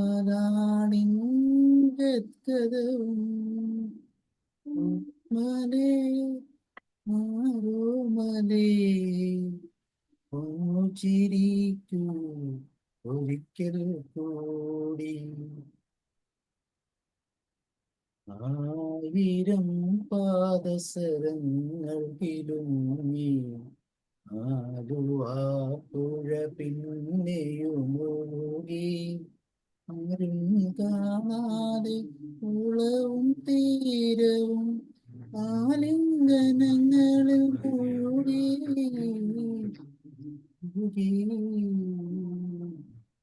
ആയിരം പാദസരം. Thank you. അടുത്തതാരാണ്? ഞാൻ പാടാം സാർ. പറഞ്ഞു. പഠിക്കും. ആയിരം പാദസരങ്ങൾക്കിലുങ്ങി ആലുവാപ്പുഴ പിന്നെയുമൊഴുകി. ആരും കാണാതെ ഓളവും തീരവും ആലിംഗനങ്ങളിൽ മുഴുകി മുഴുകി. ഈറനായ നദിയുടെ മാറിൽ ഈ വിടർന്ന നീർക്കുമിളകളിൽ വേർപെടുന്ന വേദനയോ വേറിടുന്ന നിർവൃതിയോ. ഓമലേ ആരോമലേ ഒന്നു ചിരിക്കൂ ഒരിക്കൽ കൂടി. ആയിരം പാദസരങ്ങളിലുങ്ങി ആലുവാപ്പുഴ പിന്നെയുമൊഴുകി. ഈ നിലാവും ഈ കുളിർ കാറ്റും ഈ പളുങ്കു കൽപ്പടകളും ഓടിയെത്തും ഓർമ്മകളിൽ ഓമലാൾ ഗദ്ഗതവും. ഓമലേ ആരോമലേ ഒന്നു ചിരിക്കൂ ഒരിക്കൽ കൂടി. Thank you. Thanks sir. പുഴകൾ അറിയില്ല. പുഴകളും മലകളും പൂവനങ്ങളും ഒക്കെ ഭൂമിക്ക് കിട്ടിയ സ്ത്രീധനങ്ങളാണ് എന്നാണ് വയലാറിന്റെ ഭാഷ്യം. അല്ലെ, കേട്ടിട്ടില്ലേ? അവിടെ പുഴകൾ, മലകൾ, പൂവനങ്ങൾ ഭൂമിക്ക് കിട്ടിയ സ്ത്രീധനങ്ങൾ. അങ്ങനെ പുഴകളൊക്കെ അങ്ങനെയാണ് ഭൂമിക്ക് കിട്ടിയ സ്ത്രീധനങ്ങൾ എന്നാണ് അദ്ദേഹം ഉദ്ദേശിച്ചത്. അതുപോലെ തന്നെ ശകുന്തള എന്നുള്ള ഒരു സിനിമയിലെ എല്ലാ പാട്ടുകളും വളരെ മനോഹരമായിട്ടുള്ള പാട്ടുകളാണ്. അതിലുള്ളതാണ് പ്രിയതമ പ്രിയതമ എന്നുള്ളൊരു പാട്ടും. അതിൽ മാലിനി നദിയിൽ കണ്ണാടി നിൽക്കും, അങ്ങനെ ഒരുപാടുണ്ട്. ശംഖുപുഷ്പം കണ്ണെഴുതുമ്പോൾ, അങ്ങനെ ഒരുപാട് മനോഹരമായിട്ടുള്ള പാട്ടുകളാണ് ഈ സിനിമയിലുള്ളത്. ബിലഹരി രാഗത്തിൽ ചിട്ടപ്പെടുത്തി സുശീല പാടിയ മനോഹരമായിട്ടുള്ള ഒരു ഗാനമാണ്. ശമതമുറിക്കും കൈവിരലുകളാൽ ഹൃദയ തമ്പുരു എങ്ങിനെ നീട്ടും, പ്രണവം ചൊല്ലും ചുണ്ടുകളാൽ ഞാൻ പ്രേമചാകളിയെങ്ങിനെ പാടും നാഥ.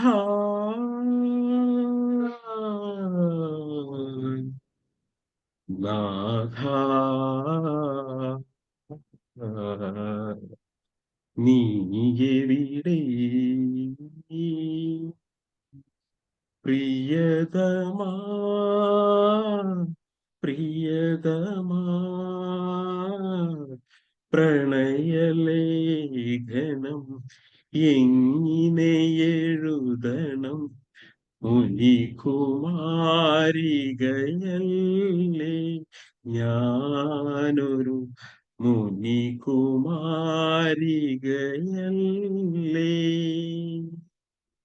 പാടിക്കോളൂ. മരമൊഴിമൂടും മാറിടമാകെ മദനനമ്പുകളെന്തിനു തൂകി, ഉലകം മൂടും പൂവുടലോടെ പ്രേമലോലുപനിനി വരുമോ നാഥ. നാഥ നീ എവിടെ പ്രിയതമാ പ്രിയതമാ പ്രണയലേഖനം എങ്ങനെ എഴുതണം, മുനികുമാരികയല്ലേ ഞാനൊരു മുനികുമാരികയല്ലേ. Thank you. Good, thank you. അടുത്തത് പാടട്ടെ സാറേ? പാടിക്കോളൂ. പഠിക്കും. യെസ്. ചമതമുറിക്കും കൈവിരലുകളാൽ ഹൃദയ തമ്പുരു എങ്ങിനെ നീട്ടും, പ്രണവം ചൊല്ലും ചുണ്ടുകളാൽ ഞാൻ പ്രേമകാകളി എങ്ങിനെ പാടും നാദ. നാദ നീ എവിടെ പ്രിയതമാ പ്രിയതമാ പ്രണയലേഖനം എങ്ങിനെ എഴുതണം, മുനികുമാരികയല്ലേ ഞാനൊരു മുനികുമാരികയല്ലേ. Thank you sir. Thank you. അടുത്ത ആള് പ്രേമലേഖനം എഴുതിയവരൊക്കെ എല്ലാവർക്കും പാടാട്ടാ. ഒരുപാട് പേര് നിങ്ങൾ എല്ലാവരും എഴുതിയേണ്ടത് എനിക്ക് അറിയാം. പിന്നെ ആരും തുറന്നു പറയുന്നില്ല എന്ന് മാത്രമേ ഉള്ളൂ. അതൊക്കെ അറിയാം. അപ്പൊ അതൊക്കെ ഇപ്പൊ പാടുവാൻ ഒരു അവസരം കൂടിയാണ്, ആ പഴയ ഓർമ്മകളൊക്കെ തിരികെ കൊണ്ടുവരാനായിട്ട്. പ്രേമലേഖനം മനസ്സിലെങ്കിലും എഴുതാത്ത ആരെങ്കിലും ഉണ്ടാവുമോ? എങ്കിൽ പാടാം സർ. യെസ്, പാടൂ പാടൂ പാടൂ. പ്രിയതമാ പ്രിയതമാ പ്രണയലേഖനം എങ്ങനെ എഴുതണം, മുനികുമാരികയല്ലേ ഞാനൊരു മുനികുമാരികയല്ലേ. പ്രിയതമാ പ്രിയതമാ പ്രണയലേഖനം എങ്ങനെ എഴുതണം, മുനികുമാരികയല്ലേ ഞാനൊരു മുനികുമാരികയല്ലേ. ചമതമുറിക്കും കൈവിരലുകളാൽ ഹൃദയതമ്പുരു എങ്ങനെ മീട്ടും, ചമതമുറിക്കും കൈവിരലുകളാൽ ഹൃദയതമ്പുരു എങ്ങനെ മീട്ടും, പ്രണവം ചൊല്ലും ചുണ്ടുകളാൽ ഞാൻ പ്രേമകാകളി എങ്ങനെ പാടും, പ്രണവം ചൊല്ലും ചുണ്ടുകളാൽ ഞാൻ പ്രേമകാകളി എങ്ങനെ പാടും. നാഥ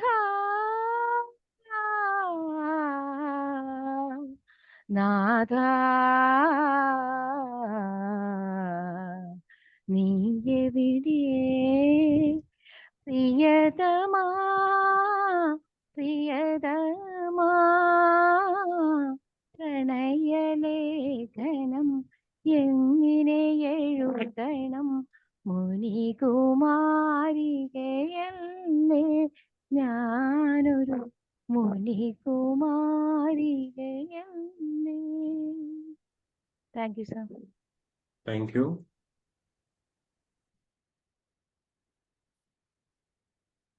അടുത്ത ഗാനം.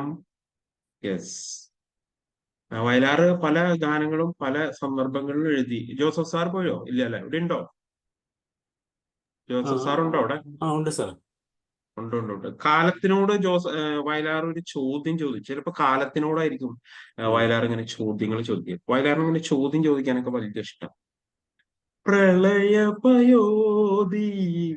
ഉറങ്ങിയുണർന്നൊരു പ്രഭാമയൂഖമേ കാലമേ, പ്രകൃതിയും ഈശ്വരനും ഞാനും നിന്റെ പ്രതിരൂപങ്ങളല്ലേ. കാലത്തിനോടാണ് ചോദ്യം. ഇനി എത്ര കാലം കഴിഞ്ഞാലും ഈ സൗരഭ്യം എനിക്ക് മാത്രം എന്ന് പറഞ്ഞ മനോഹരമായിട്ടുള്ള ഒരു പാട്ടുണ്ട്. സാർ കേട്ടിട്ടില്ലേ? സാറിന് ഇഷ്ടമായിരിക്കും വിചാരിക്കണം ഞാനത്. കേട്ടിട്ടുണ്ട് കേട്ടിട്ടുണ്ട്. ജോസഫ് സാർ കേട്ടിട്ടുണ്ട്. കേട്ടിട്ടുണ്ട്. ഓക്കെ, അപ്പൊ നമുക്കിനി സത്യന്റെ ഒരു പാട്ടിലേക്ക് പോവാം. താഴമ്പൂ മണമുള്ള തണുപ്പുള്ള രാത്രിയിൽ AM രാജയുടെ ആ പതിഞ്ഞ ശബ്ദത്തിൽ ആ പാട്ടിങ്ങനെ കേൾക്കാനായിട്ട് നല്ല രസമാണ്. രാത്രിയൊക്കെ ഇങ്ങനെ തനിച്ചിരുന്ന് കേൾക്കാനായിട്ട്. പൂമുഖ കിളിവാതിൽ അടയ്ക്കുകയില്ല കാമിനി നിന്നെ ഞാൻ ഉറക്കുകയില്ല. ആ രാത്രി ഇങ്ങനെ പാടുമ്പോ എന്തൊരു രസാണ്. അപ്പൊ അങ്ങനെ താഴമ്പൂ മണമുള്ള തണുപ്പുള്ള രാത്രിയിൽ തനിച്ചിരുന്നുറങ്ങുന്ന ചെറുപ്പക്കാരി, പൂമുഖ കിളിവാതിൽ അടയ്ക്കുകയില്ല കാമിനി നിന്നെ ഞാൻ ഉറക്കുകയില്ല. താഴമ്പൂ മണമുള്ള തണുപ്പുള്ള രാത്രിയിൽ തനിച്ചിരുന്നുറങ്ങുന്ന ചെറുപ്പക്കാരി, പൂമുഖ കിളിവാതിൽ അടയ്ക്കുകയില്ല കാമിനി നിന്നെ ഞാൻ ഉറക്കുകയില്ല. സാബു സാറേ, അങ്ങനെ ചെറുപ്പകാലത്തിൽ കാമിനിയെ ഉറക്കാത്ത പാട്ടുകളൊക്കെ പാടിയിട്ടുണ്ടാവില്ലേ? ആ ഓർമ്മകളൊക്കെ ഒന്ന് കൊണ്ടുവരൂ എല്ലാവരും. റോയ് സാർ എവിടെയാ?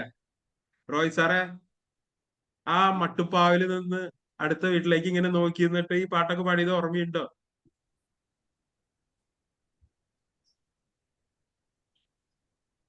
ഇതാരും ഒന്നും മിണ്ടാത്തെ? അൺമ്യൂട്ട് ചെയ്യൂ. റോയ് സാർ അൺമ്യൂട്ട് ചെയ്തിട്ടുണ്ട്, പാടൂ. സാബ് സാറ് പാട്ടിയതൊക്കെ ഓർമ്മയില്ലേ?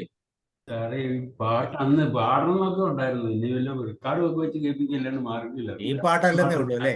ഈ അല്ലല്ലേ പാട്ടല്ലേ? അല്ലല്ല, ഞാൻ ചോദിക്കണം, മനസ്സിലെങ്കിലും നിങ്ങൾ പാടിയിട്ടില്ലേ? സാറേ പണ്ട് വേറെ MS വിഷ്ണുനാഥൻ പാടിയ ഒരു പാട്ടുണ്ടായിരുന്നു. ഞാൻ അതിന്റെ ഒരു ഓർമ്മയിൽ വരുന്നത് ഏതാ, തുള്ളിയെ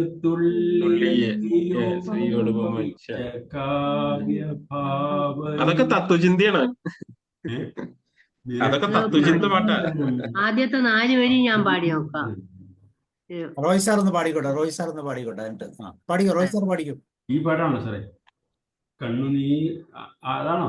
കണ്ണുനീർ തുള്ളിയെ, കണ്ണുനീർ തുള്ളിയെ. കണ്ണുനീർ തുള്ളിയ ശ്രീയോടുപമിച്ച കാവ്യ പാവനേ, നിനക്കഭിനന്ദനം അഭിനന്ദനം. വ്യാസനോ കാളിദാസനോ അതുദാസനോ ഷെല്ലിയോ ഷേക്സ്പിയറോ, നിനക്കഭിനന്ദനം അഭിനന്ദനം. വിഷാദസാഗരം ഉള്ളിൽ തുരമ്പും തുഷാരകൽക്കര ബിന്ദു, ശ്രീയൊരു വികാര വൈഡൂര്യ ബിന്ദു. നീർ തുള്ളിയ ശ്രീയോടുപമിച്ച കാവ്യ പാവനേ. അത്രയും അറിയാം. ഓക്കെ, താങ്ക് യു, നന്നായിട്ടുണ്ട്. അതൊക്കെ തത്വചിന്തയുടെ പാട്ടാ. ഞാൻ ചോദിച്ചത് റോയ് സാറ് താഴമ്പൂ മണമുള്ള പാടിയിട്ടുണ്ടോന്ന് ചോദിച്ചേ. പണ്ട് മട്ടുമാവിൽ ഇരുന്ന് അടുത്ത വീട്ടിലേക്ക് നോക്കി. താഴമ്പൂ മണമുള്ള തണുപ്പുള്ള രാത്രിയിൽ തനിച്ചിരുന്നുറങ്ങുന്ന ചെറുപ്പക്കാരി, പൂമുഖ കിളിവാതിൽ അടയ്ക്കുകില്ല, കാമിനി നിന്നെ ഞാൻ ഉറക്കുകില്ല. താഴമ്പൂ മണമുള്ള തണുപ്പുള്ള രാത്രി തനിച്ചിരുന്നുറങ്ങുന്ന ചെറുപ്പക്കാരി, ആരും കാണാത്തൊരന്തപുരത്തിലെ ആരാധന തുറക്കും ഞാൻ. ഓക്കെ, താങ്ക് യു, നന്നായി പാടി, നന്നായി പാടി. ഓക്കെ, അതേമാതിരി ട്രൈ ചെയ്ത് പാടുക. ഓക്കെ, അടുത്ത ആൾ പാടിക്കോ. ശ്രീകുമാരി മാം പാടിക്കും.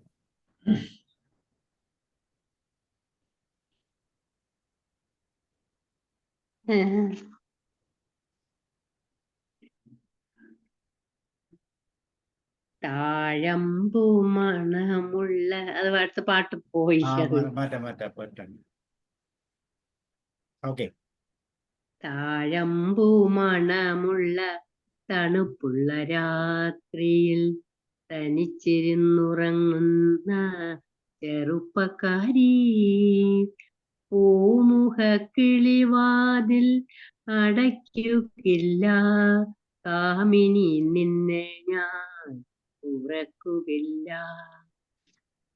ആരും കാണാത്തോരന്തപുരത്തിലെ ആരാധനമുറി തുറക്കും ഞാൻ. ഈറനൊടുത്തു നീ പൂജയ്ക്കൊരുങ്ങുമ്പോൾ നീലക്കാർ വർണ്ണനായി നിൽക്കും ഞാൻ. താഴമ്പൂ മണമുള്ള തണുപ്പുള്ള രാത്രിയിൽ തനിച്ചിരുന്നുറങ്ങുന്ന ചെറുപ്പക്കാരി, ഏതോ കിനാവിലെ ആലിംഗനത്തിലെ ഏകാന്തരോമാഞ്ച അണിഞ്ഞവളെ. മതി. ശരി സർ. വരികൾ വരുന്നില്ല. ഓക്കെ. അടുത്ത ജമന്തി പൂക്കൾ. സാറേ ഇത് പാടട്ടെ സാർ ഒരു ഡാൻസ്? ഏതാ? താഴമ്പൂ മണമുള്ള. പഠിക്കും. ആരും കാണാത്തോരന്തപുരത്തിലെ ആരാധന മുറി തുറക്കും ഞാൻ. ഈറനൊടുത്തു നീ പൂജയ്ക്കൊരുങ്ങുമ്പോൾ നീലക്കാർ വർണ്ണനായി നിൽക്കും ഞാൻ താഴമ്പു മണമുള്ള തണുപ്പുള്ള രാത്രിയിൽ തനിച്ചിരുന്നുറങ്ങുന്ന ചെറുപ്പക്കാരി പൂമുഖ കിളിവാതിൽ അടയ്ക്കുകയില്ല കാമിനി നിന്നെ ഞാൻ ഉറക്കുകയില്ല താഴമ്പു മണമുള്ള തണുപ്പുള്ള രാത്രിയിൽ തനിച്ചിരുന്നിറങ്ങുന്ന ചെറുപ്പക്കാരി. Thank you sir. ഓക്കെ, അടുത്ത അടുത്ത ജമന്തി. ഗാനം ശമന്തി പൂക്കൾ, ജനുവരിയുടെ മുടി നിറയെ ജമന്തി പൂക്കൾ, എന്റെ പ്രിയതമയുടെ ചൊടി നിറയെ സുഗന്ധി പൂക്കൾ.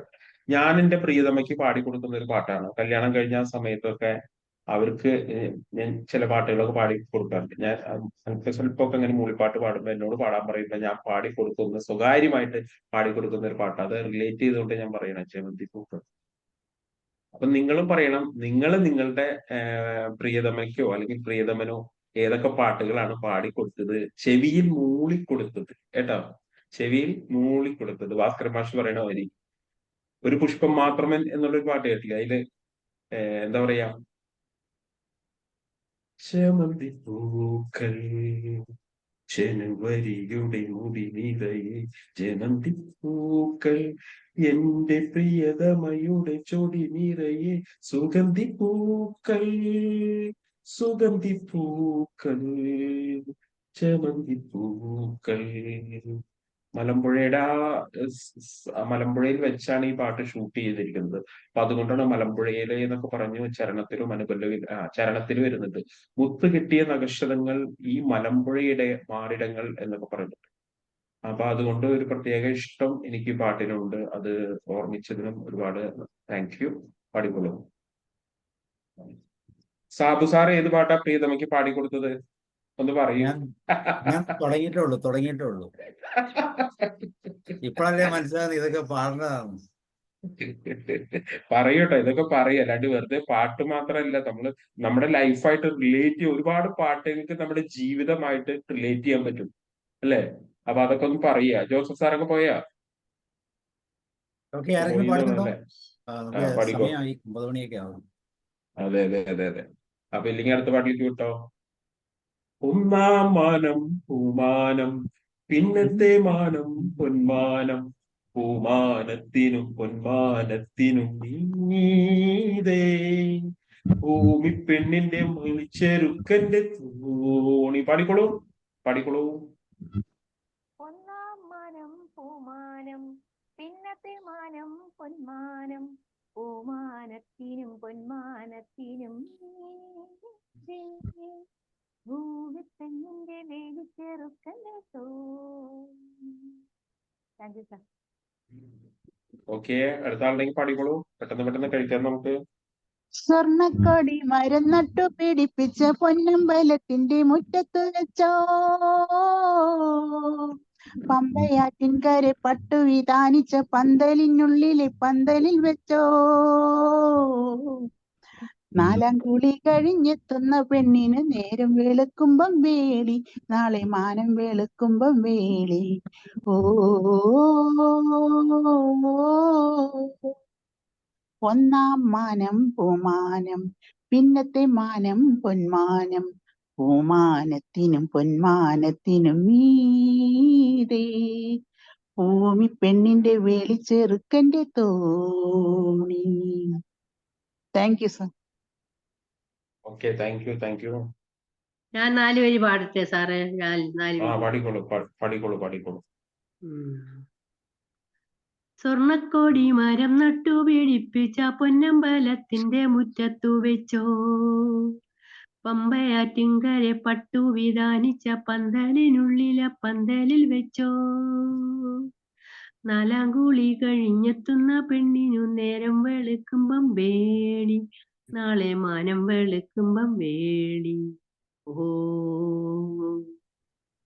എല്ലാരും മാനത്തു പൊൻപണം തീർക്കുമ്പോ ഏനൊരു മുക്കാണി മൂക്കുത്തി തീർക്കും, എല്ലാരും പെണ്ണിനെ മഞ്ചലിൽ കേറ്റുമ്പം ഏനന്റെ മാലയെ തോണിയിൽ കേറ്റും, ഓളമ്പൊതിയുമ്പും നാണം മുളയ്ക്കണ തോണിയിലിരിക്കണ മാല, നാളെ താലിപ്പൂ ചൂടണ മാല. ഓ ഒന്നാം മാനം പൂമാനം, പിന്നത്തെ മാനം പൊന്മാനം. Thank you sir. Thank you. അടുത്ത പാട്ടായിക്കോളൂ. സ്വർണ്ണചാമരം വീശിയെത്തുന്ന സ്വപ്നമായിരുന്നെങ്കിൽ ഞാൻ. ഓക്കെ, നല്ല പാട്ടാണ് ഇത്. ഈ സിനിമയ്ക്ക് വേണ്ടി പാട്ട് എഴുതാനായിട്ട് ഈ സിനിമയ്ക്ക് വേണ്ടി പാട്ട് എഴുതാനായിട്ട് സിനിമയെല്ലാം കഴിഞ്ഞ് അത് വിതരണത്തിന് കൊടുക്കാൻ സമയത്ത് ഈ സിനിമയില് വിതരണക്കാർ പറഞ്ഞു ഒരു പ്രേമഗാനം കൂടിയും വേണം എന്ന് പറഞ്ഞു. അതിന്റെ ഫസ്റ്റ് ഹാഫിൽ ഒരു പ്രേമഗാനം കൂടിയും വേണം എന്ന് പറഞ്ഞു. അപ്പൊ നിർമ്മാതാക്കളൊക്കെ പിന്നെ ആകെ അങ്കലാപ്പിലായി. കാരണം ഏകദേശം കാര്യങ്ങളൊക്കെ കഴിഞ്ഞതാണ്. അപ്പൊ പെട്ടെന്ന് വയലാറിനെയും ദേവരാജനെയും വിളിച്ചു നിർമ്മാതാവ് പറഞ്ഞു, സംവിധായകൻ പറഞ്ഞു ഒരു പാട്ട് കൂടി ഇതിൽ ഉൾക്കൊള്ളിക്കണം എന്ന്. അപ്പൊ അന്ന് അവര് മദ്രാസിലാണ് താമസിക്കുന്നത്. അപ്പൊ ദേവരാജൻ പറഞ്ഞു തരാം, പെട്ടെന്ന് നാളെ തന്നെ നമുക്ക് യേശുദാസ് പാടാനും വന്നിട്ടുണ്ട്, നാളെ തന്നെ നമുക്ക് പാട്ട് കേൾക്കാന്ന് പറഞ്ഞു. അപ്പൊ വയലാറും ദേവരാജനും അടുത്തടുത്ത മുറികളിലാണ് താമസിക്കുന്നത്. വയലാറിനെ അറിയാലോ, നിങ്ങളുടെ സ്വഭാവങ്ങളൊക്കെ അറിയാലോ. അതായത് ഇത്തിരി സേവയ്ക്കുള്ള കൂട്ടത്തിലാണ്. മദ്യപാനം, സുഹൃത്തുക്കളും മദ്യപാനം എന്നൊക്കെ പറയുമ്പോൾ വലിയ വലിയ സദസ്സുകൾ ഇങ്ങനെ ഉണ്ടാവാറുണ്ട് അദ്ദേഹത്തിന്.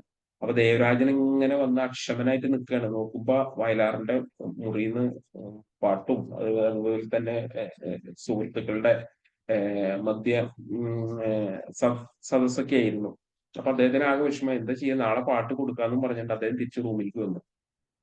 അപ്പൊ അന്ന് രാവിലെ വെളുപ്പിനായപ്പോഴേക്കും വയലാറ് ദേവരാജന്റെ റൂമിലേക്ക് ചെന്ന്, എന്താ നീ വിഷമിച്ചിരിക്കുന്നത്, നിനക്ക് പാട്ടല്ലേ വേണ്ടു എന്ന് പറഞ്ഞ് അവിടെ വീണ് കിടക്കുന്ന ഹിന്ദു ന്യൂസ് പേപ്പറിന്റെ ഒരു ഏട് കീറി അതിലാണ് ഈ മനോഹരമായിട്ടുള്ള ഈ പല്ലവി എഴുതി കൊടുത്തു. സ്വർണ്ണചാമരം വീശിയെത്തുന്ന സ്വപ്നമായിരുന്നെങ്കിൽ ഞാൻ, സർഗസീമകൾ ഉമ്മടിക്കുന്ന സ്വപ്നമായിരുന്നെങ്കിൽ ഞാൻ. ഇത് നീ കൊണ്ടുപോയി ട്യൂൺ ചെയ്യുക, അതിന് പുറകെ ഞാൻ പെട്ടെന്ന് തന്നെ അനുപല്ലവി ചരണവുമായിട്ട് വരാമെന്ന് പറഞ്ഞു. അങ്ങനെയാണ് ഈ ഒരു പാട്ടിന്റെ ഉത്ഭവം എന്ന് പറയുന്നത്. സ്വർണ്ണചാമരം വീശിയെത്തുന്ന സ്വപ്നമായിരുന്നെങ്കിൽ ഞാൻ, സർഗസീമകൾ ഉമ്മവേ സ്വപ്നമായിരുന്നെങ്കിൽ ഞാൻ, ഹർഷലോലനായി നിത്യവും നിന്റെ ഹംസതൂലിക ശയ്യയിൽ വന്നു പൂവിടുമായിരുന്നു ഞാൻ എന്നു നീ പർണശാലയിൽ. സ്വർണ്ണചാമരം വീശിയെത്തുന്ന സ്വപ്നമായിരുന്നെങ്കിൽ ഞാൻ. പാടിക്കോളൂ. താമകാത്മാവിനുള്ളിലെ നിത്യദാഹമായിരുന്നെങ്കിൽ ഞാൻ, മോഹമാനോരഥത്തിലെ മോഹമായിരുന്നെങ്കിൽ ഞാൻ, നൃത്തലോലയായി നിത്യവും നിന്റെ മുക്തസങ്കൽപ്പമാകവേ വന്നു ചാർത്തുമായിരുന്നു എന്നിലെ പ്രേമസൗരഭം. സ്വർണ്ണചാമരം വീശിയെത്തുന്ന സ്വപ്നമായിരുന്നെങ്കിൽ ഞാൻ, സ്വർഗസീമകളും അവയ്ക്കുന്ന സ്വപ്നമായിരുന്നെങ്കിൽ ഞാൻ. ഓക്കെ, ലൈജു ആൻഡ് ദീപക് ഒന്നും കൂടെ ട്രൈ ചെയ്യുമോ? ലൈജു, ദിനൻ ആൻഡ് ദീപക്, അതുപോലെ തന്നെ സ്നേഹലതാമം ഒന്നും പാടിയില്ല. ഒരു 2 ലൈൻ നമുക്ക് നിർത്താൻ പോവാണ്. സർ, എനിക്ക് ഇത് അറിയില്ല. ഓക്കെ, അറിയാവുന്ന ഏതൊരു പാട്ട് പറയൂ, എടുത്തു തരാം. എനിത്തിങ്, ഒരു 2 ലൈൻ ഏതെങ്കിലും. സ്നേഹലതാമോ?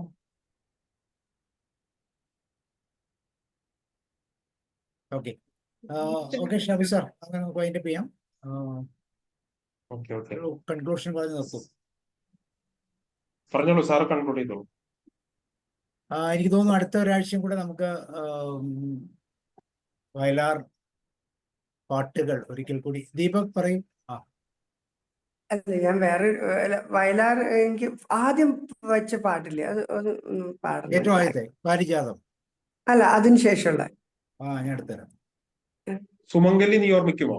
അതെ അതെ അതെ, എനിക്ക് ഭയങ്കര ഇഷ്ടമുള്ള പാട്ടാണ്. എന്റെ അക്ഷരസ്ഫുടത ശ്രദ്ധിക്കരുത് പ്ലീസ്. അതൊന്നുമില്ല, പാടിക്കോളൂ. നമ്മൾ ഇതിനൊരു അവസരമില്ല, നമ്മുടെ പാട്ട്. അല്ല, അതിനൊരു ബ്യൂട്ടി ഉണ്ട് കേട്ടോ. അതെ, ദീപക്. Thank you.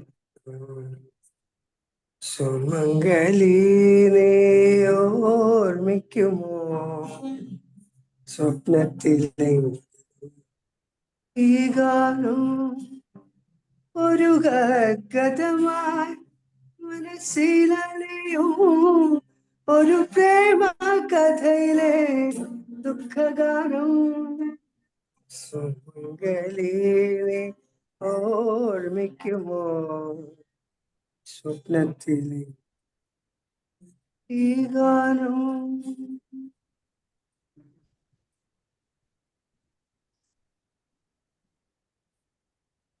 ഓക്കെ, പിരിഞ്ഞു പോകാൻ സമയമായില്ലേ? ഒരു കാര്യം പറഞ്ഞോട്ടെ സാർ.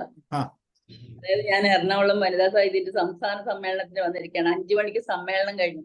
എനിക്കിവിടെ സൗത്തില് മോളെ ഭർത്താവിന്റെ വീട്. എന്റെ ഫ്രണ്ട്സ് കുറെ ആള് ഷോപ്പിങ്ങിന് പോയി, കുറെ ആള് ചായ കഴിക്കാൻ പോയി. ഞാൻ ഇവിടെ പാട്ടുമായിട്ട് അത്രയും സാറിന്റെ പാട്ടും സാറിന്റെ ക്ലാസ്സും. ഓക്കെ, അപ്പൊ നമുക്ക് പിരിഞ്ഞു പോകുന്നതിന് മുമ്പ് അങ്ങനെ അങ്ങ് പാടാം. പിരിഞ്ഞു പോകും നിനക്കിനി കഥ മറക്കുവാനേ കഴിയൂ. ഓക്കെ, അപ്പൊ നമുക്ക് പിരിയാം അല്ലേ? Thank you very much. നമ്മള് വയലാർ അടുത്തൊരു എപ്പിസോഡ് കൂടി ഉണ്ടാവും. കുറെ പാട്ടുകളൊക്കെ ഇനിയും പാടുവാനുണ്ട്. പ്രധാനമായിട്ടും നമ്മുടെ ഭക്തിഗാനങ്ങളുടെ ഒരു ശാഖയുണ്ടല്ലോ, അതും ഭക്തിഗാനം ഉണ്ട്. അതുപോലെ തന്നെ നാടകഗാനം, അതും ടച്ച് ചെയ്തിട്ടില്ലേ അദ്ദേഹത്തിന്റെ? മനോഹരമായിട്ടുള്ള നാടകഗാനം ഉണ്ട്.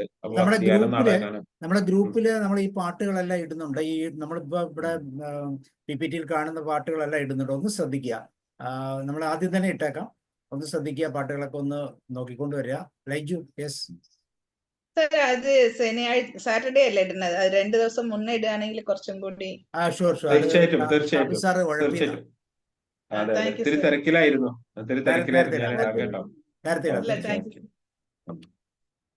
ഓക്കെ, അപ്പൊ see you and good night. നാളെ നമുക്ക് ലേണിംഗ് ഡിസേബിലിറ്റിയുടെ ഒരു ക്ലാസ് ആണ്. കുട്ടികൾ പഠന വൈകല്യമായിട്ട് ബന്ധപ്പെട്ട് വരുമ്പോൾ മുന്നോട്ട് പോകുന്ന, അത് ശ്രദ്ധിക്കാത്തത് കൊണ്ടുണ്ടാകുന്ന പ്രശ്നങ്ങൾ എങ്ങനെ ശ്രദ്ധിക്കണം, അതിന്റെ പരിഹാര മാർഗങ്ങളെ കുറിച്ച് നാളെ ലേണിംഗ് ഡിസേബിലിറ്റി ഒരു 3 ദിവസത്തെ വർക്ക്ഷോപ്പ് നമ്മൾ കണ്ടക്ട് ചെയ്യുന്നുണ്ട് ചൊവ്വാഴ്ച മുതൽ. അതിന്റെ ഭാഗമായിട്ട് ഒരു ഡെമോ ക്ലാസ് ആണ്. അപ്പൊ നാളെ അതിനും നിങ്ങൾക്ക് എല്ലാവർക്കും പങ്കെടുക്കാം. Okay, thank you Shabi sir, Joseph John sir. Thank you. Good night. Thank you, sir. Good night, sir. Thank you, everyone. Good night.